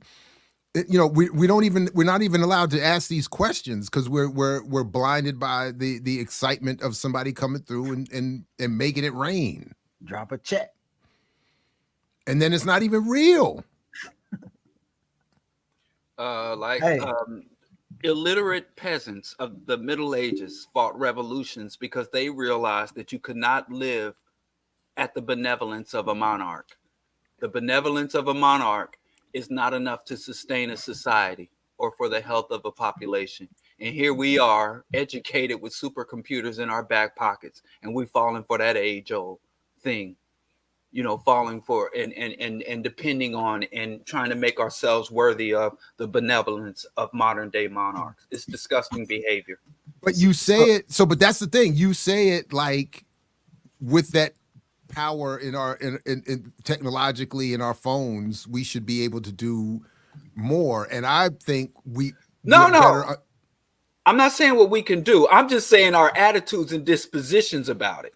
And I'm saying because but I'm saying our attitudes and disposition, I think, are as much the result of having access to that technology and the presence of the technology is working against us. So in that regard, those illiterate peasants you speak of had a leg up because they didn't have something in their pocket they could open up every 2 minutes to tell them, no, don't rebel. They had the local friar. There was still, they still had propaganda and indoctrination. No doubt. But I'm saying it's hyper speed now. Sunday. Yeah, like we get every 2 seconds the phone will bing at us and remind us, you good.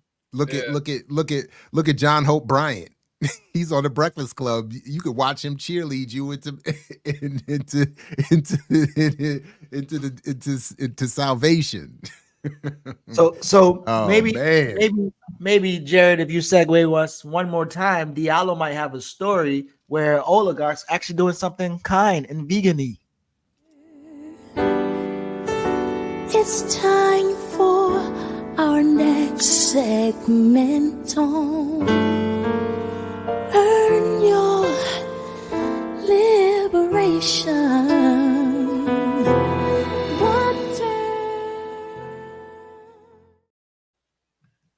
So Diallo, What? it's time to use cells and make vegan food. I'm going to join the modesty movement.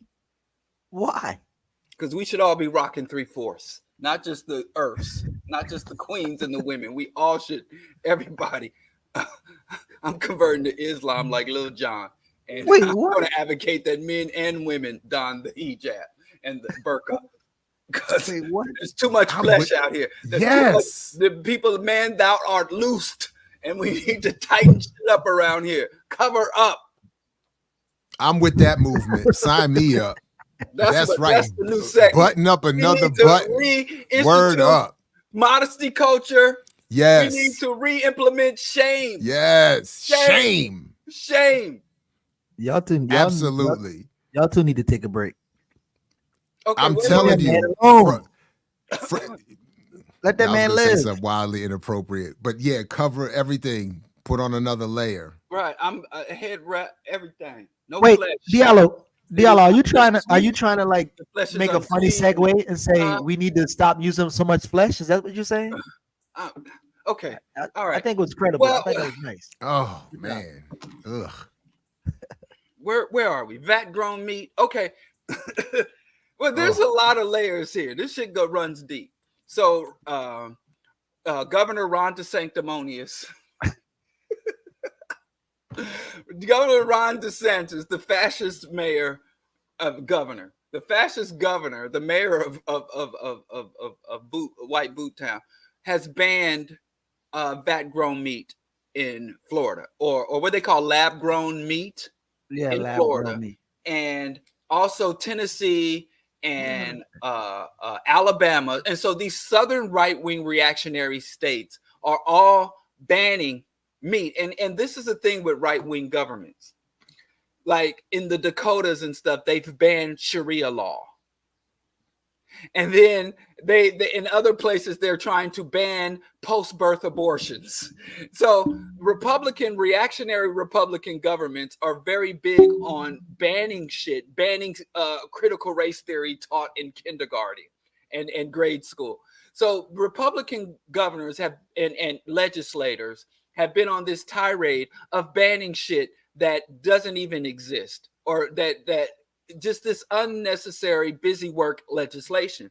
And so vat grown meat, even though it's not really it's not viable in the market. And if you look at all the people investing in the vat grown meat industry, they were like, number one, it's not cost effective. But anyway, vat grown meat is when they take a cell. They can literally take a cell from a chicken while the chicken is still alive. Or they could take a cell from a living cow and put it in basically culture it. And those cells will replicate, and they have, using computer models, gotten it down to the level of oxygen, the level of nutrients, the level of heat, the level of light needed to get these cells to reproduce in these vats. And the bigger the vat, the more rapid and expansive the cellular growth will be. And those cells are actually microscopically, even though they don't look like, if you look at it, it looks like goop, but microscopically, those cells are just replicated beef cells, chicken cells, and I think they're doing fish now. I don't know, but they're calling it good meat. Pause. Okay, so right.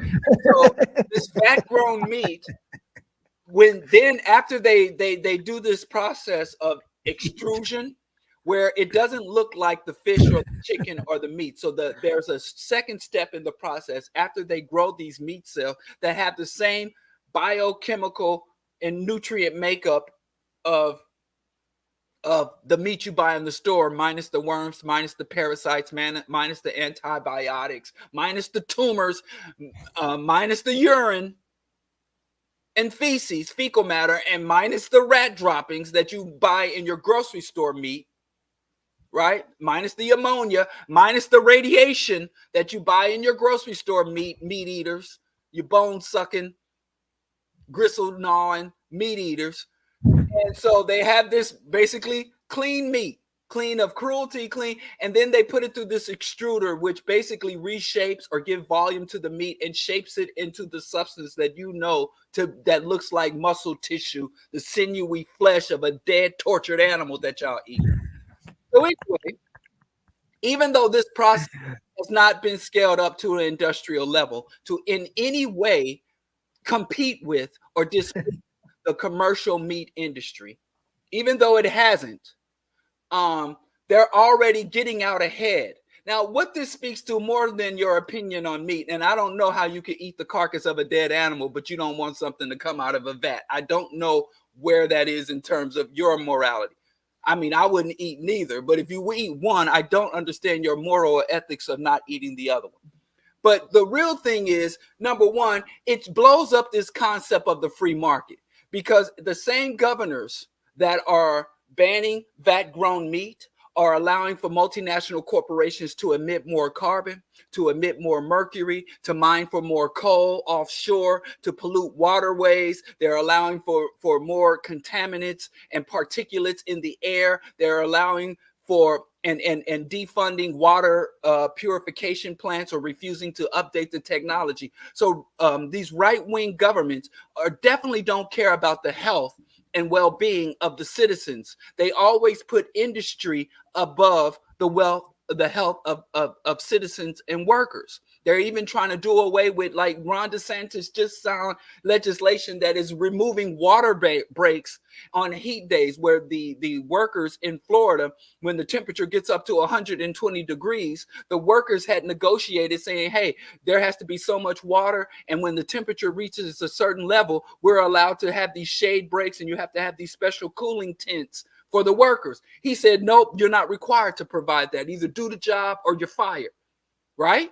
And so so you ask yourself, you have governors and legislatures who are hostile to labor, who are implementing policies or retracting regulations that aid in the health and well-being of the citizens. Why are they all across the red states banning red meat? I mean, this lab-grown meat.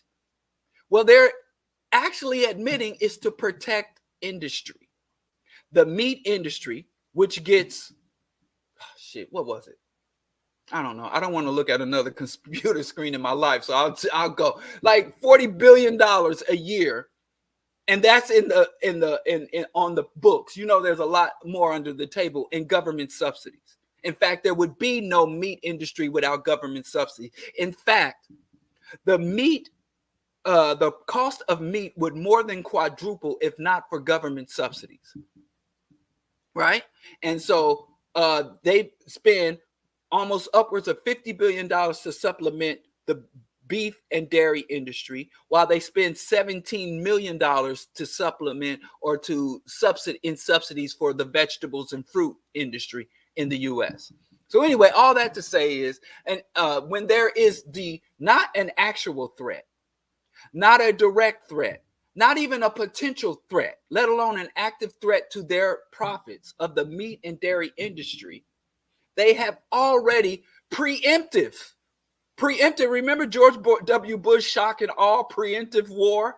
They preemptively banned this substance that's not even, it's been approved for market by the FDA, but even the biggest vat meat proponents have already said, yo, we can't have this to scale without what? Government subsidies. They're trying, and that's what they're really fighting over. You got these tech billionaires and these beef industry billionaires fighting over welfare. Industry is a lie. And then you have these free market Republicans coming out picking winners. Remember, they said we don't pick winners in the economy. Everyone must compete in the free market. So this vat meat shows the hypocrisy and contradictions of capitalism, free market, right-wing fascists that says, hey, your freedom and liberty, if you want to smoke a cigarette, you have a right. If you want to drive a big gas guzzling diesel truck, you have a right. But if you want to eat vat-grown meat, you have no right. So the Republicans are also talk about free market and personal freedom and liberty and personal responsibility, but then they're just as quick to go to nanny state oversights and nanny state control as they claim the liberals do. So there's so many layers to this story, And I have to say this. I hope Kwabena is not watching, but this is a direct quote. A very wealthy black woman once told me, "No is for niggas." And what she meant when she said that is that all the rules and regulations and standards and practices that they tell black people about business, about the free market, is an absolute lie. And so black people get out here as these people, oh, you got to invest, you got to do this. When the true elites, the rules don't apply to them. They say, well, I'm an entrepreneur. I put my money up. I take the risk. And so if it takes off, I get all the profit. If it collapses, I take the losses. That is a lie. They don't take losses. They said, if I get in and it's successful, I get all the profits. If I get in and it's collapsed, give me a government bailout. So anyway, that's it. And I wish we had a meat eater on here, because I'm very curious, because I find a lot of bone sucking gristle eater, animal excretion drinker out here who's like, ooh, that meat. And I don't understand how you could be attracted to animal carcasses, but if it comes out of a vat or out of a petri dish, you're turned off. So I don't understand that disconnect. How you feel about, so Just Eat is the one who's making this good meat? That's wild. But how do you feel about them? I mean, I think they was, doing good in the vegan industry, or I don't know what to say good. I don't like that it's selling the fallacy that vat grown meat is a solution to climate change. Yeah, I saw that too. That's what I really resent about it. I do think that if somebody is compelled to eat animal carcasses or consume the flesh of dead animals, I do think that if they had a cruelty-free option, it's good for their personal values. But beyond that, what disturbs me most is that the infrastructure to make vat-grown meat and industrially viable would engage in as much carbon emission, because of the carbon inputs. Maybe you would have for all the wins you get from methane, reducing methane, and from the herd animals, and and what's the other thing? The land and the water inputs. Mm-hmm. You still have to create these enormous industrial vats, and there's an enormous amount of energy, but which they say they can offset by solar, maintaining these artificial environments to grow the meat. Yeah. So it's less bad meat, not necessarily good meat. Pause. Jared, have any meat? I don't have much to add. I appreciate the breakdown. I mean, I just, again, similar to what we say about other mythologies, that instead of actually redesigning society to work in more harmony with the planet and with each other, we keep coming up with, or they keep imposing on us, capitalist commercial solutions to these. I mean, it's the same. It's ridiculous. And then saying that we have found, using the same process that destroyed the earth, a form of a solution that you can participate in. It just, yeah. So I don't really have much to add. That was a fascinating breakdown of this problem. It's gross. And I have become worse in terms of that too, by the way. I'm watching people even prepare, as I think Diallo was saying, the what is it, the dead animal carcass. I mean, it's just, it doesn't entice me the way it used to anymore. It's starting to become quite the opposite. I'm becoming that cliche of a vegan where it's just gross. It's gross. Because we promised that we would have a conversation around our plant-based lifestyles and veganism, whatever. I think we should do a quick go to some of the comments, and I guess grab some of the comments from the earlier. But also, I see a bunch of people in the comments saying and asking a few things. So let's take a little moment to go into there. Is this a new segment? Is this a new Q&A? No. It's Let's move to a new and higher segment on Earn Your Liberation.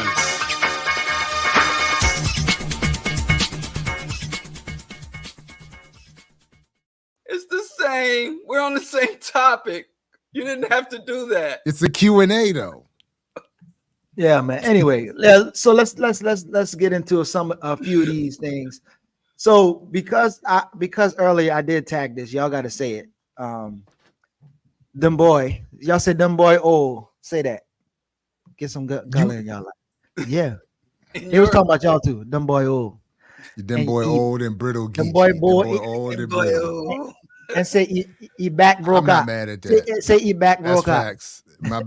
No, I'm not gonna say that, but it's facts. I'm guilty of that. It's facts. Shout out to the love. Mature. That's how I would say it in my whatever. Midwestern Shout out to the old love. And brittle. Those men are mature. Kai caught what I was trying to do. I was trying to ground us for Sunday before we go up in those people's building and act crazy. But you know, trying to ground. You ain't taking me to ground town. Wait, what? Ground town. Looking for pause. Please. Nah, you're not taking me to ground town, Geechee. All right, well, Queen, if you're in Baltimore, you can go to yoga, and then we can go get some smoothies and coffee and save. Oh, see, here's the seduction. Can you do that in your own time? No, that's what you can. Everybody who's gonna be in Baltimore, we can go to a free yoga class. Do it off the clock, Geechee. Yeah. Anyway, Jared, this was a good question that I tabled for you. Yeah, you can do that. That Mac Daddy, that spiritual. Jared, do you think? Go ahead, Diallo. Do you think, or do you know if it's an area you talking about the debate thing for you to improve, or do you think it's a ceiling you've reached, style approach wise? Your reluctance on debating. I don't know. That's a good question. I don't honestly. I guess theoretically we could all improve, and maybe there's always room for improvement. But I feel like I do feel like I've reached my ceiling in terms of maintaining focus and calm and appropriate. But I also think it's important. I do think it's important that all of us be able to assess our strengths and weaknesses and be willing to step aside or step back in moments where someone else could do a better job that is going to, and that's what I was saying about my ego. I mean, my ego is telling me, yeah, run out there. Somebody even thought about whispering your name. I'm very in my mind, I'm Robin Harris with it. If Mike Tyson even dream about whipping my ass, he better wake up and apologize. But in reality, I'm old and brittle. So I gotta, and I want to, and I want to be able, and I do need, and I want to be able to, I would want the politics to get their best representation. And that's where I think that I may have reached my ceiling. I may have. I don't know. It's a good question though. I appreciate it. All right, we got well, I think we already answered this, but why don't you go on the Breakfast Club? Yeah, Rob is my favorite for that one. I highlighted that when I saw that these are my favorite statements. Like it's up to me. like I'm the one. Like I could just call him and be like, yo, I'm gonna be there tomorrow. Yeah, like just I love when people say that. Why don't you go? Why don't you call so and so? Yeah, right. It's like, why don't you? Yeah, I don't know, man. Yeah. Can you be paying that? Charlemagne walking down the street and go the other way. I'm saying, yeah. Can you be a Pan-African and a stockholder or have a pension? I hope so, man, because through my job, I'm almost forced into. I mean, they forcibly take money and put it in the stock for your retirement. So, and the question is, what kind of Pan-African? Can you be a capitalist and accept government handouts and government subsidies? Can you be a capitalist and allow for the government to impose legislation and policy that favor your industry? Hey, you get what you get. Yeah, it goes both ways. All day long. It ain't tricking if you got it. Diallo was being investigated by the bird earlier. Hopefully they found some hilarious. Shit. Take his ass down. Hey, you gotta take he has to be stopped. Well, I'm taking him Shout with out me. to Josephus. All of us gonna be in the same cell. No, I don't know Diallo. I'm not a street dude. I keep telling y'all, I don't know that guy. Dude. I'm up on the porch. I'm not in the street. So if I did something wrong, then we did something wrong. They come in, I'm gonna say him downstairs. Call at 3 a.m. Like, oh, Jared, him downstairs. They got us. They found out. They got us. They got us. Hey, I'm home and I'm in the cell. They got us on lock, Jared. What we gonna do to get out, out of this? I'm telling you, I can't find that skit, but I tell you, that was the best. That was the best T.I. skit I ever heard. He had PSC, Pimp Squad Click. And he called him on the skit. He said, "Hey, come on down to the precinct. They got us, man." he said, "Come on, they got us." You remember all that dope we was selling? He said, "We in trouble."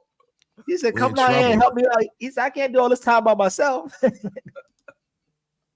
Yo, I love the weekly vegan indoctrination, spreading the good We'll be word. beatboxing in the cell, and Skip can rap, and Geechee can bang on the table. It'd be fun. I can't be. I can't be in there. I can't be in there. Jared do the ad libs. I beatbox. Yeah. So yeah. Diallo gonna be a solitary fun. They're gonna have to get you up out of it. He said we're gonna be broadcasting from jail. Earn your liberation from a cell. Literally. Literally. And they what you Rebo talking about, man? They do. What you Rebo doing all this Atlanta Reebo's right. Nah, man. I went to Atlanta. It's too much skin. That's why I'm with Diallo, man. Hijabs and burkas for everybody. You know what I'm saying? Let's go. It was too much. We went to brunch. We literally went to a brunch spot and folks was dressed and acting like it was club at 2 a.m. When you talking about we went there? No, this was actually for the BPM the first gathering of BPM whatever. But we did go to a brunch, one of the highlights. And at the brunch, it was actually a good moment when music song they had on the video jukebox in the joint came on. You don't even need to be my girlfriend. I just wanna know your name. And maybe they played that, R&B? And the whole joint was singing it. It was a beautiful moment. It was a nice moment. You call that joint. Everybody was rocking to it, drinking their mimosas and whatnot at 10 o'clock in the morning, and basically no clothing. I was like, other than that, but Atlanta messed me up, man. Every time I go to Atlanta, people it's just. The vibe. It's like Miami. It's like Miami. It's all the LA. It's just too many. And my point is, in terms of the lack of clothing, is my point. Right. Well, on another layer. David says, "Is it true that veganism strains the environment as well?" No. The industry, maybe some of the industries. What is the vegan industry? I mean, I don't know. I think it's becoming a bigger industry in terms of like Impossible Burgers and different, like, isn't that's not possible? Vegan industry. Nobody invited that, and literally they say they're wait, you saying there's not a vegan industry? I can't say what I'm saying. Literally Beyond Meat and that Bill Gates and Ashton Kutcher, all them motherfuckers. No, the vegan community don't fuck with them. They literally market and target meat eaters. They with that heme oil and that pea extracted pea protein. I honestly don't know any vegan that eat that shit. What, pea protein? No, those particular companies and those particular products. Those are tech bro vegan investors. So, and also, like, when I was in Kansas City and I went to get my mother something, I said, "Mama, what you want?" And she said, "Bring me some Wendy's." So I went to Wendy's for her and got her an Impossible Burger and brought it to her, and she ate it. And then I later told her, that was the Impossible. And she said, I couldn't tell the difference. I've never had Beyond Meat or Impossible Meat. I've never had it. That is industrial scale shit, but that ain't vegan industry, even though it's plant-based, whatever. But it's not necessary. So it's not so much that veganism requires that, but it's that people want to turn industrialized veganism for profit. Yeah. I think that's what I'm getting at. What you about to say? They're all having a lot of trouble because veganism in the very vegan community, it doesn't lend itself to that. But go off. No, I was just going to ask. I've only looked into it a little bit, in part because I admit, in denial about I do know that Impossible and Beyond Burgers are ultimately just as or close to as unhealthy as actual burgers. They're not they just find other ways to get you to the carbohydrates and the cholesterol and all that other stuff. I've willfully avoided looking too closely at the industry that I'm sure is just a mess, because I admit. Now I've read a couple things but again, it's not the veganism, it's the capitalism. So thank you. That's what I was trying to say. So like I've read a couple things like the almond industry, and it abuses water. Like the water usage for almonds just is apparently crazy. But that's because they're mass producing in factory, whatever. If we had a more equitable, go ahead. But the problem with that is vegans are such a small portion of the population. They're not doing that to feed and provide shit for vegans. Nah. Like the corn, the majority of the corn and wheat grown is not consumed. It's consumed by cattle. So most of the meat of the so-called non-meat, non-dairy food industries that are produced are in some way tied to or fed through the existing food infrastructure. Yeah. They still have to use those supply chains. They still have to set up to stay in business. And as with all other food industry, there's aggressive consolidation and merger.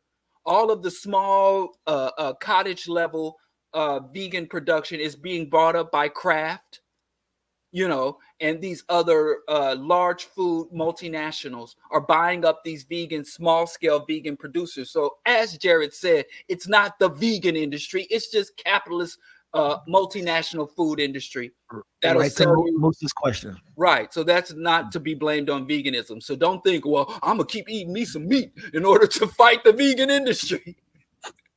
The commercial food industry encompasses all of that shit and dominates all our lives. And then all these grocery stores, there's like 5 big conglomerates that control 98% of the grocery store. And you think you got 4 different grocery stores in your community or in your area that you shop at, and they all owned by the same goddamn company. Right. Yeah, Moose is right here.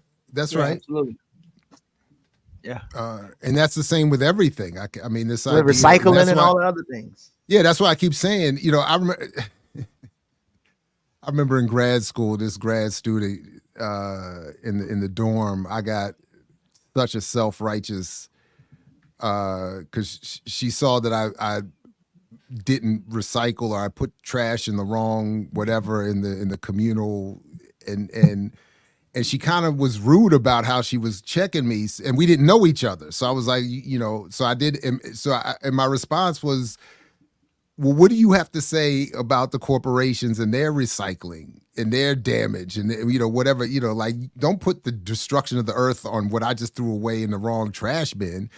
And she read it. She said she got upset, and she said that's the problem. We all have to take individual responsibility. And I just said, okay. I said, all right. But I think we get a bit confused anyway. Here. Because that would be akin to saying, isn't the onus for police brutality, doesn't that rest on the police department? Huh? Where does the onus for dealing with police brutality and other corrupt practices of our police departments across the nation, whose responsibility is that? Isn't that the Internal Affairs Department responsibility? Well, not to fix it, but I think what Musa said in terms of capitalism is a contradiction in that thing. It's not capitalist job to fix capitalism. Well, Well, yes, the meat industry is killing the planet, and the onus is on the masses to organize. Yeah, but when he said onus, he's talking about you blaming the wrong responsibility. Because they're not going to fix it. So yes, and right. I think when someone saying, I think I said in when I was talking about your individual choices are not going to change society. I'm not under the illusion that me eating vegan and reducing my personal carbon footprint is any way going to reverse catastrophic climate change. And I even said, even the people eating the vat grown meat, it's more so for their personal, own internal well-being and morality.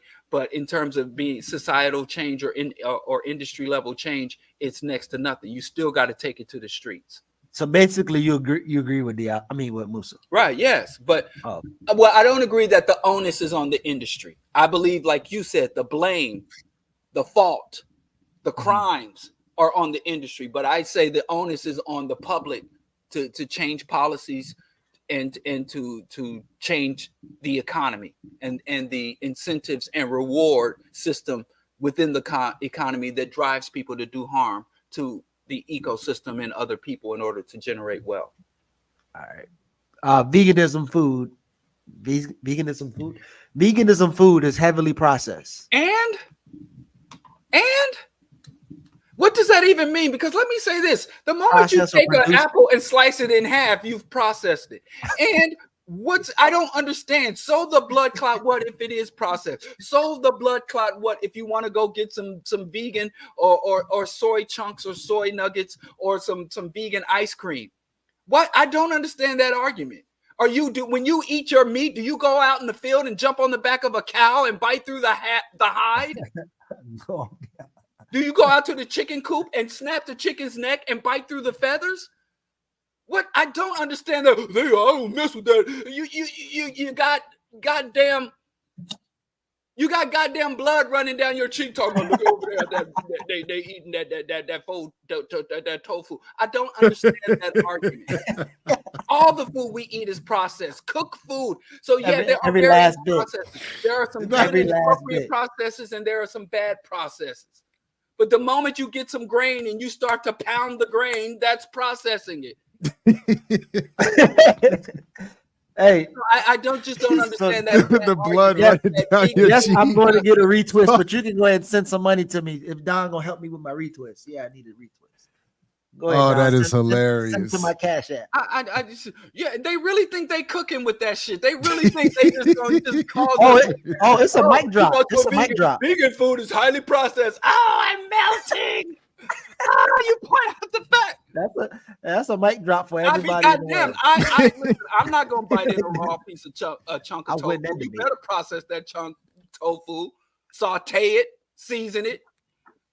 I'm gonna just go out into the field and eat a soybean. Yeah, process that shit. The fuck? I don't understand. Oh, you can eat an apple fresh off the tree or a pear. Yeah, there's some food you ain't got to process. My wife just brought me. Andre 3000 also told me personally. My wife brought me a leaf of arugula straight out the ground, and I ate it straight. So I will. Then that's it for my non-processed. Everything else I eat today is going to be processed shamelessly. But get your name drop in properly, Geechee. I'm just saying. Andre. Andre 3000 told me personally that Erica didn't change him and he lied. So he lied about this vegan shit too. So he's not a credible source. He's not credible Hawk like Jared. Thank you. What do you mean? He lied about veganism hurting him? Is that what you said? Yeah, he said he quit veganism because it made him angry and all this other stuff. Huh. That's the wildest shit ever. I mean, I don't know what. Anyway, but okay. Let's get back to our segment so we can wrap up and go get our shit done. And Stickman went back to eating salmon? No, he don't eat no meat. True? No dairies, no sweet, only fresh vegetables. What? Hey, people can fluctuate what they want to eat. Just eat more plants. That's all I'm trying to tell you. What you eat don't make me shit. Jay-Z, poet. Not if you didn't know it. Stick didn't eat no salmon. All right. So I think we should segue and we should listen to Diallo. Actually was sounding like the Chiefs kicker earlier. So let's segue and let's get some of this commencement. Oh, we got another segue. Hold up.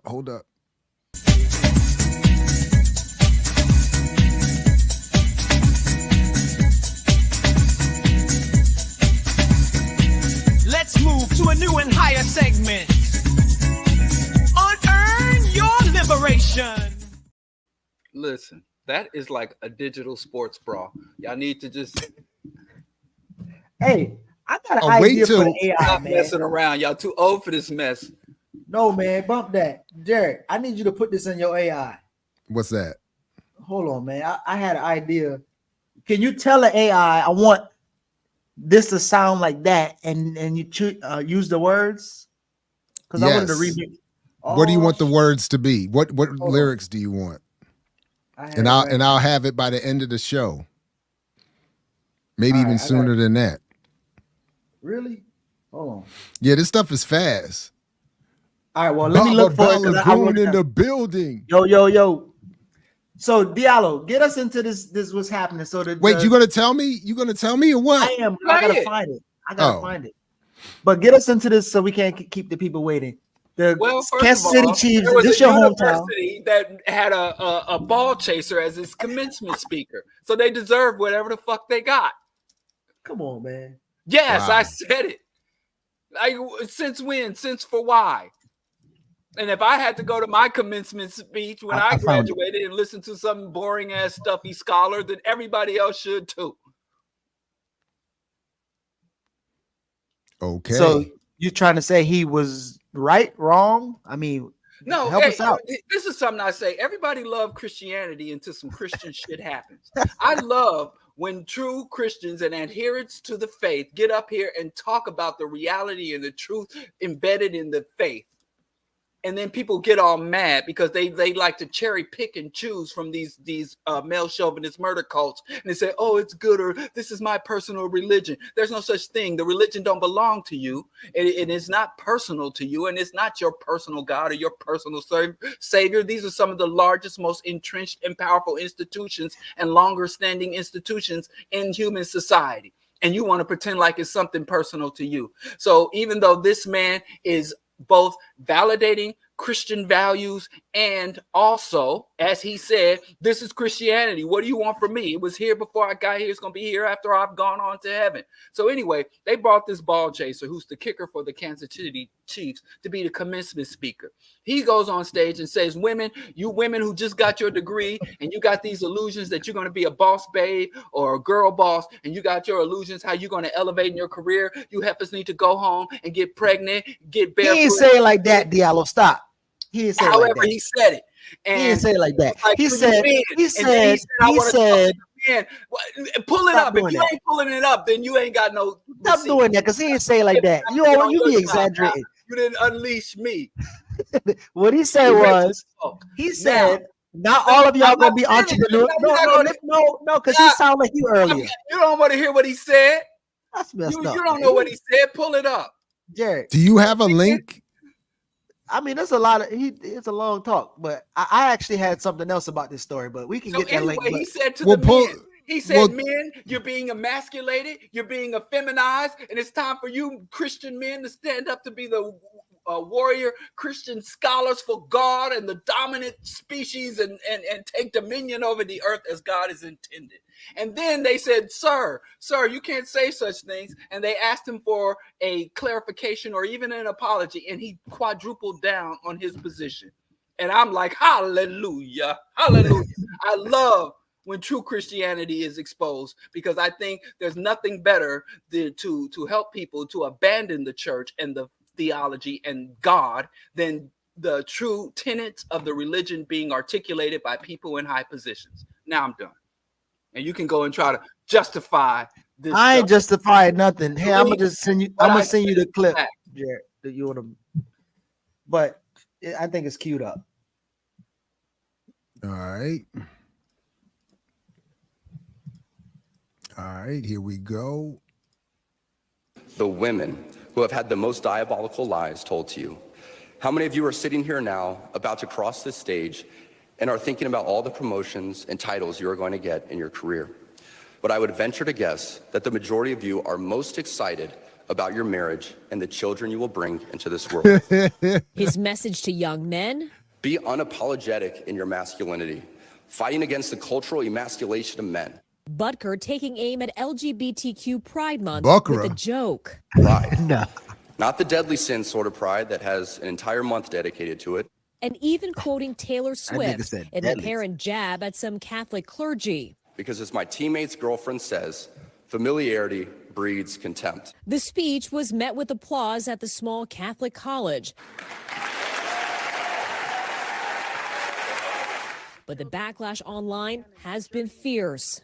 Did he forget that this is a college graduation? I literally don't understand how you can be so sexist, homophobic, and so now they didn't drop his address, but the mayor's office actually posted this, like, just a reminder that Harrison Butker lives in the city of blank, blank, blank.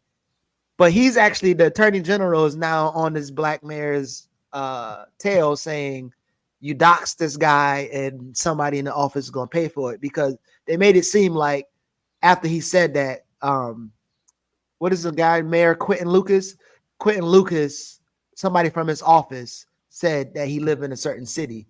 And so he's under fire now. They're basically saying he doesn't represent Kansas City, even though he's the Kansas City. Yeah, but they took it as like they gave him address. Here's so the thing, though. I was born and raised in Kansas City. He represents the fuck out of Kansas City. Kansas City is racist. It's ultra conservative and right wing, even though, bless their heart, they got a Democratic mayor. But even the Democrats in Kansas City are ultra conservative and Christian, and a church on every corner.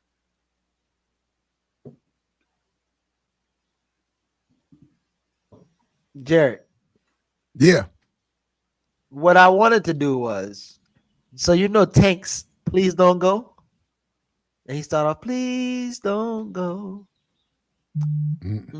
Oh, you ain't R&B. See, you just tricked me like you knew some R&B because you know music. But I know some music. I know what I know. Shit. Corny. I was actually, man, bump that. Anyway, but I'm gonna text you the thing. I wanted to be like, as he come out, he whines, please don't go. But we gonna do it EYL. When he said please don't go, we gonna say EYL. And then he started off, he said, oh, jeopardize everything I love, something like that. We're gonna say, oh, politicize everything in life. I'm gonna just send it to you. And then join the org so we can get it right. Yeah, I'm gonna send that. But if you can do that with the AI, I'm gonna be impressed. Send me the text of what you wanted to say and put it in the private chat and let's see what we can do. Let's see what AI we can do. taking over the world. Yeah. We're taking over the world. All right. Anyway, any other thoughts on this Buckra doing his thing on the stage? I would like to ask anybody who both disagrees with him and adheres to Jesus Christ being their personal Lord and Savior. What did he get wrong? What did he say was inconsistent with biblical dogma or biblical mandates? That man is your team. That's what you're getting with. All that God is love and shit. God is a vengeful and wrathful God. And he has very specific roles for men and women within his kingdom. So if you don't like him, don't blame him. What's that? Didn't somebody say blame God? What's that gospel song? Geechee, you listen to R&B and gospel, all that weird shit. Blame God. I ain't never heard that one. There was a song called Blame God. Diallo. I mean, I don't know that song. I have never heard that song. That's the Blame God. Everybody love Christianity until some Christian shit happens. All right. Okay. Why didn't you put it in a way I could just copy and paste the text? I don't know, man. What is I this? do that too. I don't understand. Right. Why would you send me a picture? Bro, I just said I'm gonna send you a picture, but I'll send the types too. Well, send me the text so I didn't know. I wasn't listening to that part. I'm saying send me the text. All right, bro. Y'all stop fighting. Y'all making us look unprofessional. You like an old ass grumpy granddad, yo. Yeah, man. Oh. Boom. Look at here, you hype, man. All right. Jared, no. I take it. You humbled him, Geech. You saw he got quiet and did what you told him to do. I guess. Yeah. He was already doing it. Geech, he was already doing it. Look who decided to stand up and throw down. Your ass. I'm glad it wasn't me. Did you do what he just told you, Jared, or not?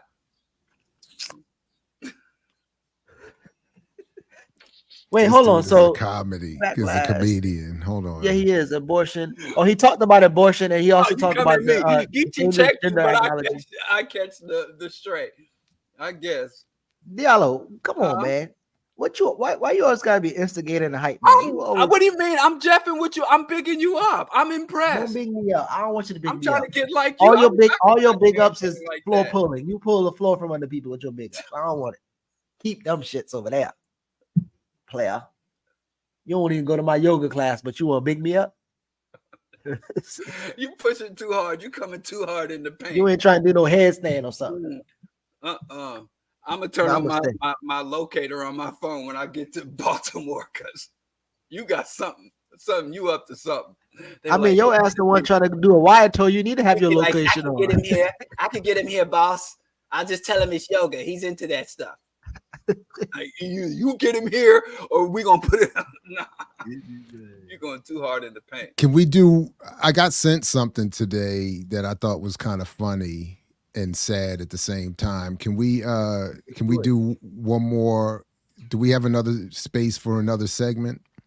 Yeah, I guess police, state, and universities, but that's all we have left. All right, let me do this. Let me do this one first. Hold on a second. It's time for our next segment right here on Earn Your Liberation. Yeah, average man policy. A bishop helping border. But then they know about Bell. Often is gonna fight it off the good shit. Okay, I can live with that one. That one. All right. This was sent to me. Listen, I don't know who this is, but this was sent to me today. So let's. For anyone who's about to be like, yo, like, what research did you do? I don't have to do any research. We live in this country.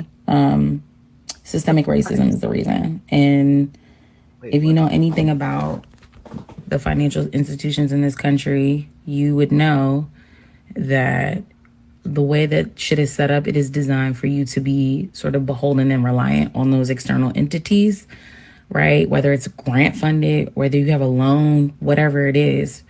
And I can go into more detail if y'all want to know. This is just something I'm passionate about. But the whole point is that it's designed to basically remove any chance for you as a Black person, a minority, whatever, to have any sort of economic advantage in this country, period. But that is also why entrepreneurship exists as a counter to capitalism. Count what? Count who? I mean, but I think that's one of the reasons why you need to be debating that lady, because that's a strong hold. Entrepreneurialism is a strong hold right now, and you know that. You wrote the book. Like the here it go. I think that's why you should debate right there. Entrepreneurs are taking over as a counter to capitalism. The counter to capitalism. Listen, we got to throw everything at the wall. Make sure it's communist capitalism or a communist entrepreneurialism. Wait, say that again? Huh? She said entrepreneurialism as a counter to capitalism. It's a counter to capitalism. So, yeah. All right, that was it on that. That was it. So one more, and we'll do this Michael Hudson story. Is that the last thing we got? Yeah. Yep, that's it. All right. It's time for our next segment right here on Earn Your Liberation.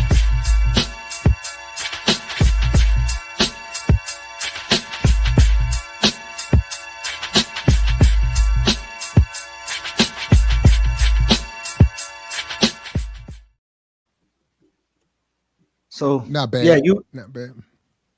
Wait, you just did that just now? Or that was a new one? Yeah. No, I just created those two just now. And then I'm gonna have the other ones for you in a second. That's wild. Geechee is missing them gospel and R&B transitions. What you hating for, bro? Before we get into this, this was how I was gonna open the show with an icebreaker because Derek wasn't gonna be here. I'm gonna call out two artists, and I ain't gonna do R&B because you an R&B simp. You're a rapper head. I'm the opposite. You don't even know R&B. Exactly. So how can I be a simp? You don't even know. That's because you are R&B simp. Anyway, it is. all right. So I'm gonna give you some verses, and you gotta tell me who better. Okay. Ready? Peter Guns and Lord Tariq versus Young Guns. Young Guns. All right. Who's the best rapper on the Locks? Out of Sheik. I know Kiss, you want me to say Style. Jadakiss. I mean, I'm just say Jadakiss. I'm not even gonna play. I didn't want to say Jadakiss because everybody. Well, who would you say? You're not gonna say Sheik. Lauryn Hill of the Locks. Who's the Lauryn Hill of the Locks? It's Jadakiss. What do you want from me? I didn't make it that way. No. Who else would you gonna say? You're not gonna say Sheik, of course. I actually like all the Locks. They have their own way. I just think that Jadakiss has. He's the one. I mean, I kind of thinking about their solo tracks. Mm-hmm. You know, that Silverback Gorilla album wasn't bad, but I mean, Jadakiss is the better one. Right? That's an easy one. Can you? Last one, Method Man or DMX? DMX. Yeah. It take all these niggas in the rap game to barely move me, because when I bust off, I have niggas falling like white bitches in a scary movie. You know, I don't know how to act. Get close to niggas like to protect my life and back.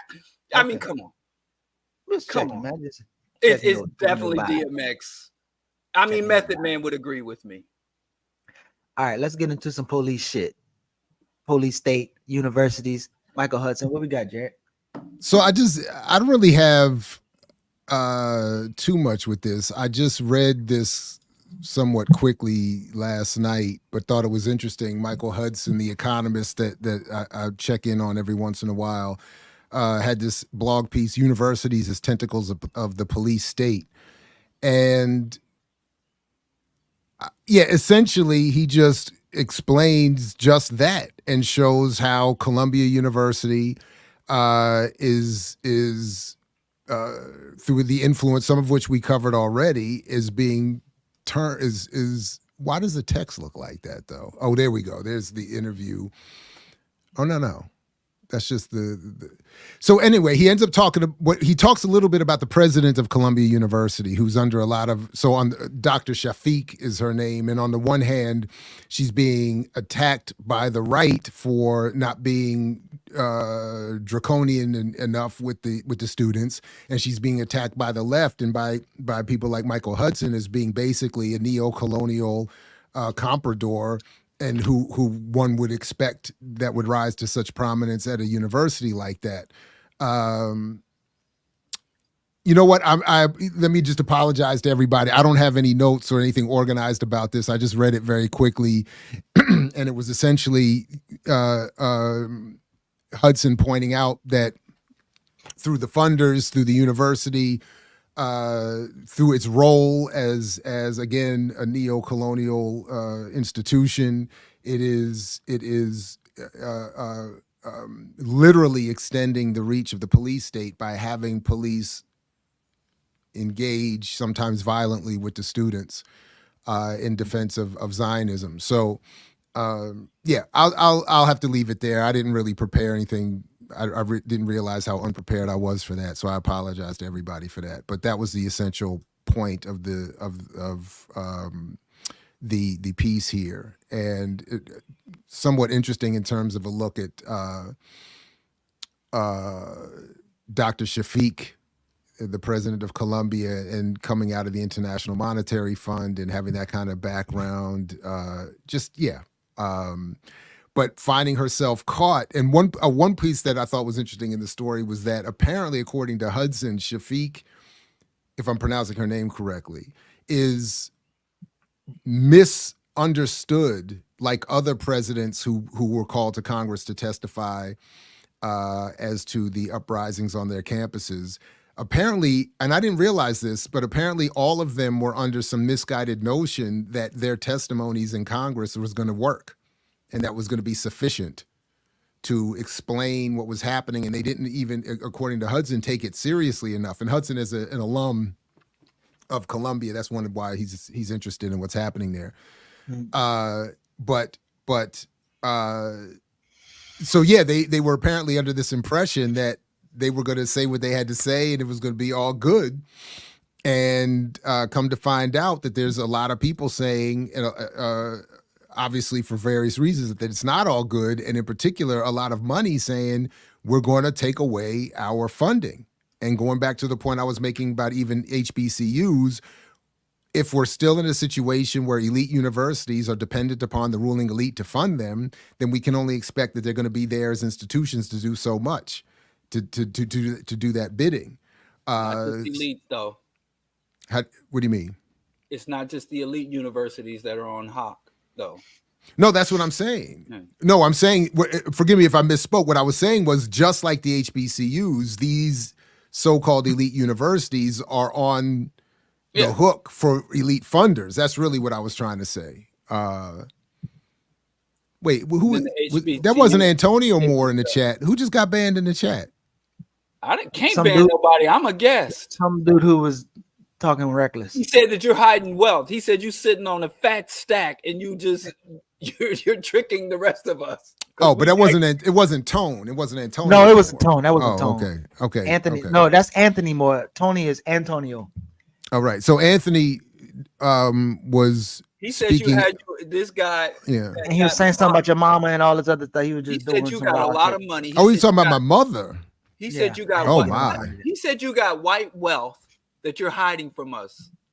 I think and that you got from all that's why that's why I had to ban him from the chat. He's exposing the truth. I can't have the truth be told like that. I might come to that yoga class. Is Jared coming too? My bad, Jared. Slide me a couple 100,000 and I ain't know. I'm happily I missed what was said about my mother specifically, but the basics he seems to know very well. So I didn't know Anthony Moore knew me that well. I don't remember knowing him, but apparently, Anthony, you talking reckless. You got to get banned. You can't snitch on me like that. I got another one, Diallo. Speaking of the police, Rick Ross or Big Pun? Pun. All day. What, did Pun use the N-word? Probably. I'm sure he did. In the Bronx, Rick. God damn it. I'm jumping back over to Rick. We ain't going back to that conversation. All right. I'm just saying Rick Ross, even though I don't know none of his songs. All I know is that song where he was out of breath talking about people can't hold him back. Remember that song? Keith Murray or Redman? Hold me back. And I'm like, you can hold yourself back, brother. Don't worry about it. Go on. Keith Murray or Redman? Redman. Funk Dr. Spock. You doubt that? Funk Dr. Spock. Keith Murray is very, very underrated. And I think y'all know that. He's very underrated. But the question isn't, was he underrated? The question is, he better than Redman? Lyrically, Nobody he not said better. Nothing bad about Keith Murray, but you put him up against Redman. I know y'all felt like Red like that. Untenable situation. There's a lot of people you could put Keith Murray next to that I would say Keith Murray hands down, but you put him up against Redman. You did the most beautifulest thing in this world is I shitted and y'all was with it. But Redman, come on, Funk Dr. Spock all day, every day. Come on, I got to, yeah. Redman just had more opportunities. Raekwon or Ludacris? Raekwon. I'd say any Atlanta rapper versus any non-Atlanta rapper. Oh, damn. Wait, you trying to say they don't got heat down there? What are you talking about? Yeah, Goody Mob. That's the problem. Every time somebody that's really fired Goody Mob? out the South, Goody Mob. One monkey don't stop no show. Goody Mob. That's the only what? So you saying Andre 3000 is weak? That's what you just said? He's a pop. If he's rapping, if he's being pitted against a non-Atlanta rapper, Diallo is saying yes. Star. Whoa. All right. Watch this. Andre 3000. Listen, Andre 3000 or Jaquan? Jaquan. I don't even know who that is. You don't remember Jaquan from St. Louis? Hood hop. Every girl in the club get tipsy. Remember that? Oh, that was him. Then the other one. I mean, I was just trying to test his theory. But then you go get some. I don't know who Jaquan is. All right. Damn. I would give y'all an R&B, but y'all. I can't even call that. I don't know if he's better than Andre. Man. But I think Andre's overrated. I think Outkast as a group is overrated. All right, Slick Rick or LL Cool J? Slick Rick all day. Thank you. Thank you. The moment I feared. Thank you. Jared, any problems? I still, if I ever see him, I'm gonna tell him, LL, you owe me $12.99 for 14 shots to the dome. Why would you buy 12? That? Because I'm a hip hop head, and it was a new LL album, and I bought it $12.99 on CD. Shoes, the moment he took off the Kango and the Bally's, it's time to just leave him alone. If he ain't wearing Kango, Bally's, and a Dookie rope chain, I don't want to hear LL. LL was a beast back in the day, walking with the Panther. Yeah, so, but nah. Let me see how deep y'all go. Big L versus Jay-Z. Lyrically. Big L, if Big L, look, at the time, Big L was worlds ahead of Jay-Z. So the only thing is that we can't say is that Big L got killed and Jay-Z had decades to continue his craft. But at the time, I don't think anybody would have picked Jay-Z over Big L. Big L was nasty. There's still stuff coming out from his freestyles. Like for real hip hop heads. Okay, I like that. Okay, I see what you're saying. Yeah, so Big L, that would be easy. Especially early Jay-Z, but he was still doing that. Whoa. Now you're going back to jazz. Big jazz. Well, I'm saying Big L was trying to be conscious back then, though. What about G Unit versus the Locks? The Locks. The Locks. I would pick the Locks. I mean, G Unit. You mean 50 Cent? What did the Unit do? 50 Cent don't do that. Don't do that. Don't do that. Don't do that. Because Banks was lyrical. Yeah. Banks was lyrical, and Buck actually has some hits. Don't do that. Don't say it. Don't act like they can't be in a conversation. Don't do that. Yeah, because if Dipset can be in a conversation, we'll call Dipset into the conversation. They just battled the Locks on the verses. That's not a battle. Those were showcases. Y'all don't. Only people who are not into hip hop would call them verses. Listen, battles. If you try to act like Lloyd Banks ain't lyrical, I don't know what you're talking about. I didn't say he wasn't lyrical. So don't try to say they don't even. He's better than Cheek. Listen, as a group. The G Unit was not a unit. Those guys didn't get along. There was no chemistry there. They just came together to try to make some money, and it was very obvious. It's like when they put out those G Unit speakers and G Unit soda, and that was nothing more than an industry conglomerate. So I don't think they were a real group. Whereas the Locks, them dudes are real homies. You can see it, and it comes through in the music. When Jadakiss said, real New York rappers don't rhyme over vocals. That was it. That was you came out here rhyming over your tracks. Get the out of here. Yeah, and like I said, G Unit will never be a great group because it's a conglomerate that was cut and pasted together in order for a money grab. Hey, did you see Lauryn Hill said her new album's coming out? Hold up, real quick. She got her second album coming out. Did you hear about that? When? Who said that? Play it at my funeral. It ain't gonna be. And like I said, I'm a tree-hugging vegan who exercises daily, so I'm gonna be around for a minute. And do y'all never coming out. Do y'all even know who Crucial Conflict is? I remember Crucial Conflict. Them or Bone Thugs and Harmony. Bone. I'm good without either one of them, to be honest. Bone, come on, you can't sleep on the Bone. They got some. You don't like Bone? And them some real cats, man. How you make millions of dollars? I'm sure I don't hate on them. It just was not my thing. The whole singing and all that other. I didn't like it. But they're in harmony. Yeah, I need DJ Premier and a good MC. I don't want Boot Camp Click. I like them too. I would take them over both of them. But you got to go off of what you. I know. That's why I put my hands on. I was like, I don't. Forcing me to choose. I got nothing to say on that. I have to just step back. I have to abstain. That track they did with Biggie, Life After Death. Arrested Development or Das Effects? Arrested Development.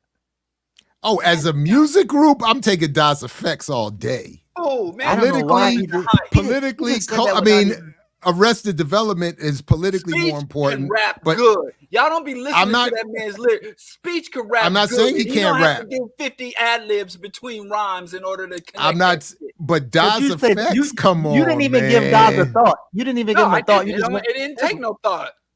That's wild. Arrested Development, headliner, and beats. I mean, no, that was some real. That shit was gimmicky. Can't nobody listen. Can't nobody. Man, that Daz Effects shit. Go sit down. All right, here go one. What he say? He said, what he say? I smoke blunts and go like DC niggas. They even drop a reference to go Daz Effects. So yeah. Go somewhere. Go elsewhere.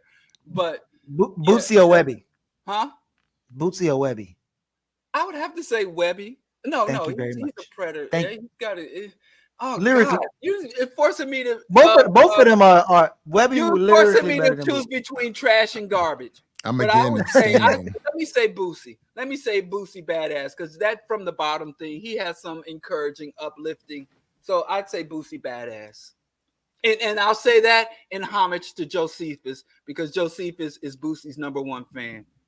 Really? Yeah, so that kind of put him over. Oh, he loves it. He thinks Webby he's is way better than our him. era. The greatest who ever did it. Man. But man, you making me choose between trash and garbage, which is better. So before we get out of here, I think we should take one more quick break before we get out of here. And as we, and you saying you're closing in Spanish today, by the way, too. It's posible.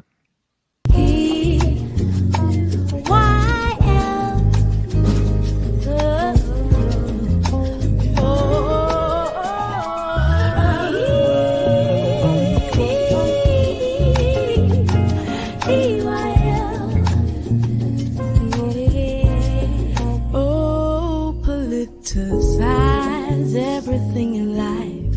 Join the org so we can get it right. Emancipatory journalism type.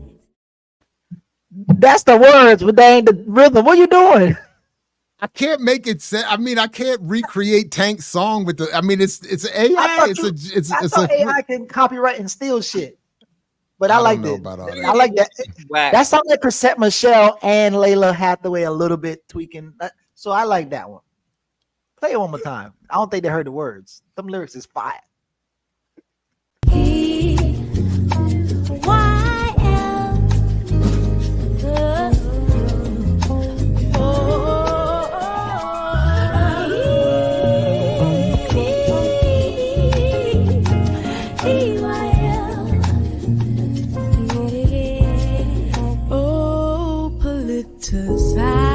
Everything in life.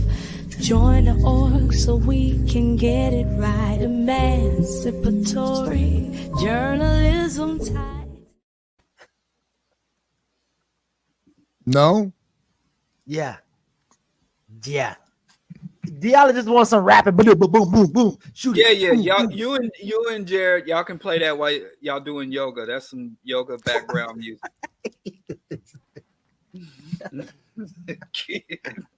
I was gonna say something, but y'all not gonna get me out my space. Emancipatory journalism type.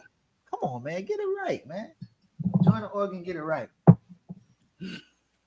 Haters, man. He just mad because he don't know how to use the damn computer. That's all. That's what he really mad about. Am I freezing up here? I'm ethical. Ethical, huh? This guy says Cy Rock versus Little Kim. Oh wow. Cy Rock, easy.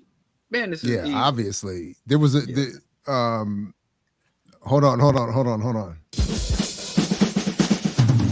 Oh, politicize everything in life. Join the org so we can get it right. Emancipatory journalism type. Oh.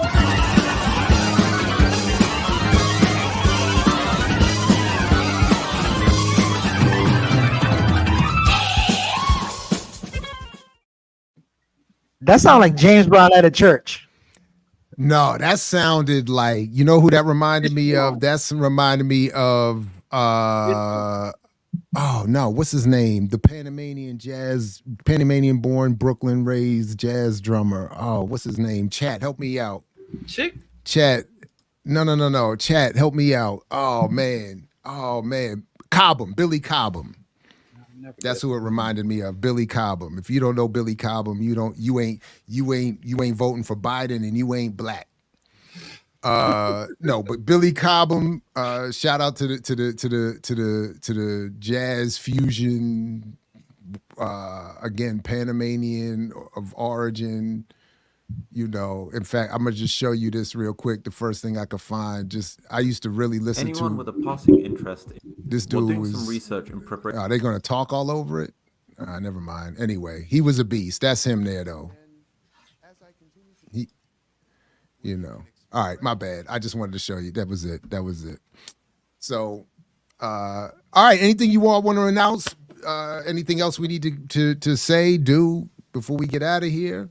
Big shout out to all the remixers who came through this morning. To those who will see this later, peace and welcome to you as well. See you Sunday at No Moo at 709 North Howard Street.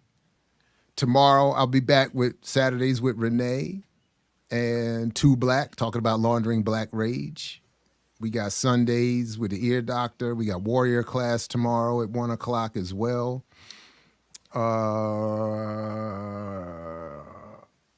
And just more. Ring the bell. We should ask the Warrior Class what they think about yoga. Because I'm pretty sure they'll say it's good for you. We should ask them. I'm not doubting yoga is good for you. I think yoga is good. I don't hate on yoga. I did hate on it yoga. as a collective. Let's gather and hook up and go yoga together. He said he like the finer things in life. He like a caramel latte. Okay, not one of the finer things. Too much feet. Man, we did go before the pandemic. My wife and my girls got me to go to one of the yoga spots around here. We went to the. I did not. It's too. Can't stretch. It's too many people. It's too crowded. It's too many feet, body parts. Too much sweat. Too much. It's just too. I was like, nah.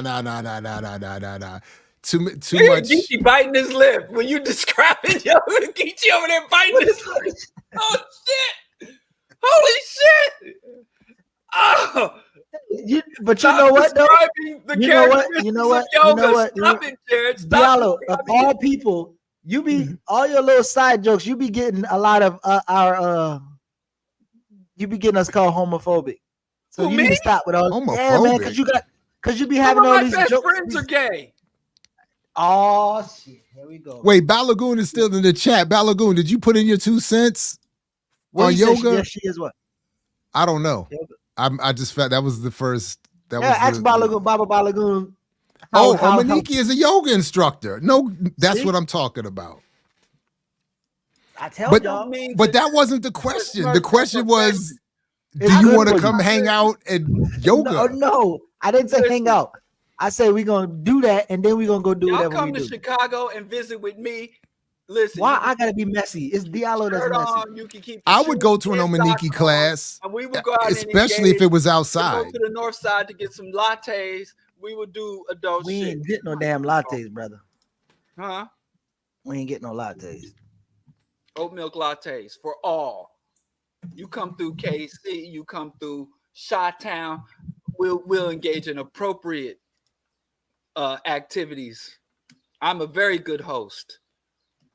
You go to Geechee's town, and he'll be like, "Hey, welcome. I'm so glad you're here. Take your shoes off and your shirt." Here, wow. Spandex on. Whatever, man. I'm just trying to get y'all all sizes and colors. Get your spandex bodysuit and follow me down the basement. Wow. Listen. You out, man. You out. Jared, this is how you say it in Spanish. I've never been invited to yoga. That's just something you make the choice on your own to do. That ain't a choice somebody else can make for you. Sí, está dispuesto. That's not a choice another person can make for you. When and how and where to do yoga, that's something that comes from the inside out. All right, man. You ain't got to go to yoga. Someone from the outside is putting yoga on. All right, man. You ain't got to go to yoga, bro. Go on your little walk up North Avenue and that's do the kind of thing you do when somebody comes to town. You live in an iconic city that has a rich cultural history. You know, if y'all came to Kansas City, I'd take y'all over to Osawatomie to see the John Brown Memorial. Keep your shoes on, no feet in the air. I'm gonna take my shit. If I'm outside, I'm taking my shoes off anyway. I like to be grounded. I like to put my feet in the soil, brother. I'm not going to ground town with you, Geechee. What are you talking about, man? I don't want to be grounded with you. I'm not going. I don't want you to be grounded with me either. You don't get grounded with me. You ground by yourself. I'm looking forward to seeing y'all yet again. Man, matter of fact, you just stay. Let Dr. Mango come. Somebody told you to get your hair twisted, Geechee, so we can take another picture for our I'm gonna get a retwist, thumbnails. Man. Yeah, I gotta get a retwist. Can you do yoga afterwards so you're not there drenched in sweat and looking Can you get your baldy lined up a little bit? And I'm just gonna cut it off. I'm just get rid of it. Can you get your little trim? I'll be clean as Jared when I get there. I might color this maybe get some follicles, some of that shoe shellac, some of that stuff Farrakhan uses. Hey, Diallo, do me a favor though, bro. Do me a favor. Do me a favor. Do me a favor. Don't bring the white glasses to Baltimore, bro. No? Don't bring the white glasses to Baltimore. We don't need the white glasses, Diallo. I don't want to see no more, so I'm fine with that. I'm not bringing any glasses. I don't. You're not gonna share that video clip before we leave. I'll pull it up. You're not gonna share that video clip before we leave. We can't. No, we might slight. That might be a slight to Earl. We can't do that. I don't think that might be bad. He put it before the world. We can't be making fun of it. Nah, I stop. Thank you. Y'all encouraging bad behavior. I ain't even doing it. I'm just saying. Like I want to see it. You go on his YouTube. I'm gonna be together. I might wear a shirt with a collar. So, all right, everybody. Paz. Si está dispuesto a luchar por ella como solía decir Fred Hemp. No, slow down. Not all that. That's too much. That's too much. That's not even. I didn't say adios. No, paz. Si estás dispuesto a luchar por ello. And Jared, como solía decir Fred Hampton. Okay. Listen, I hear that last part. Como solía decir Fred Hampton. That's the rest of it. Now I am conservative. I'm conservative. Speak American in America. ADOS. I'm flipping my whole shit because this consciousness, Pan-African stuff has taken me down. All right, y'all. I'm about to play Ear Doctor. Because we struggling. We struggle in Central America too. So stop. Now, I'm gonna play Ear Doctor on this one, y'all.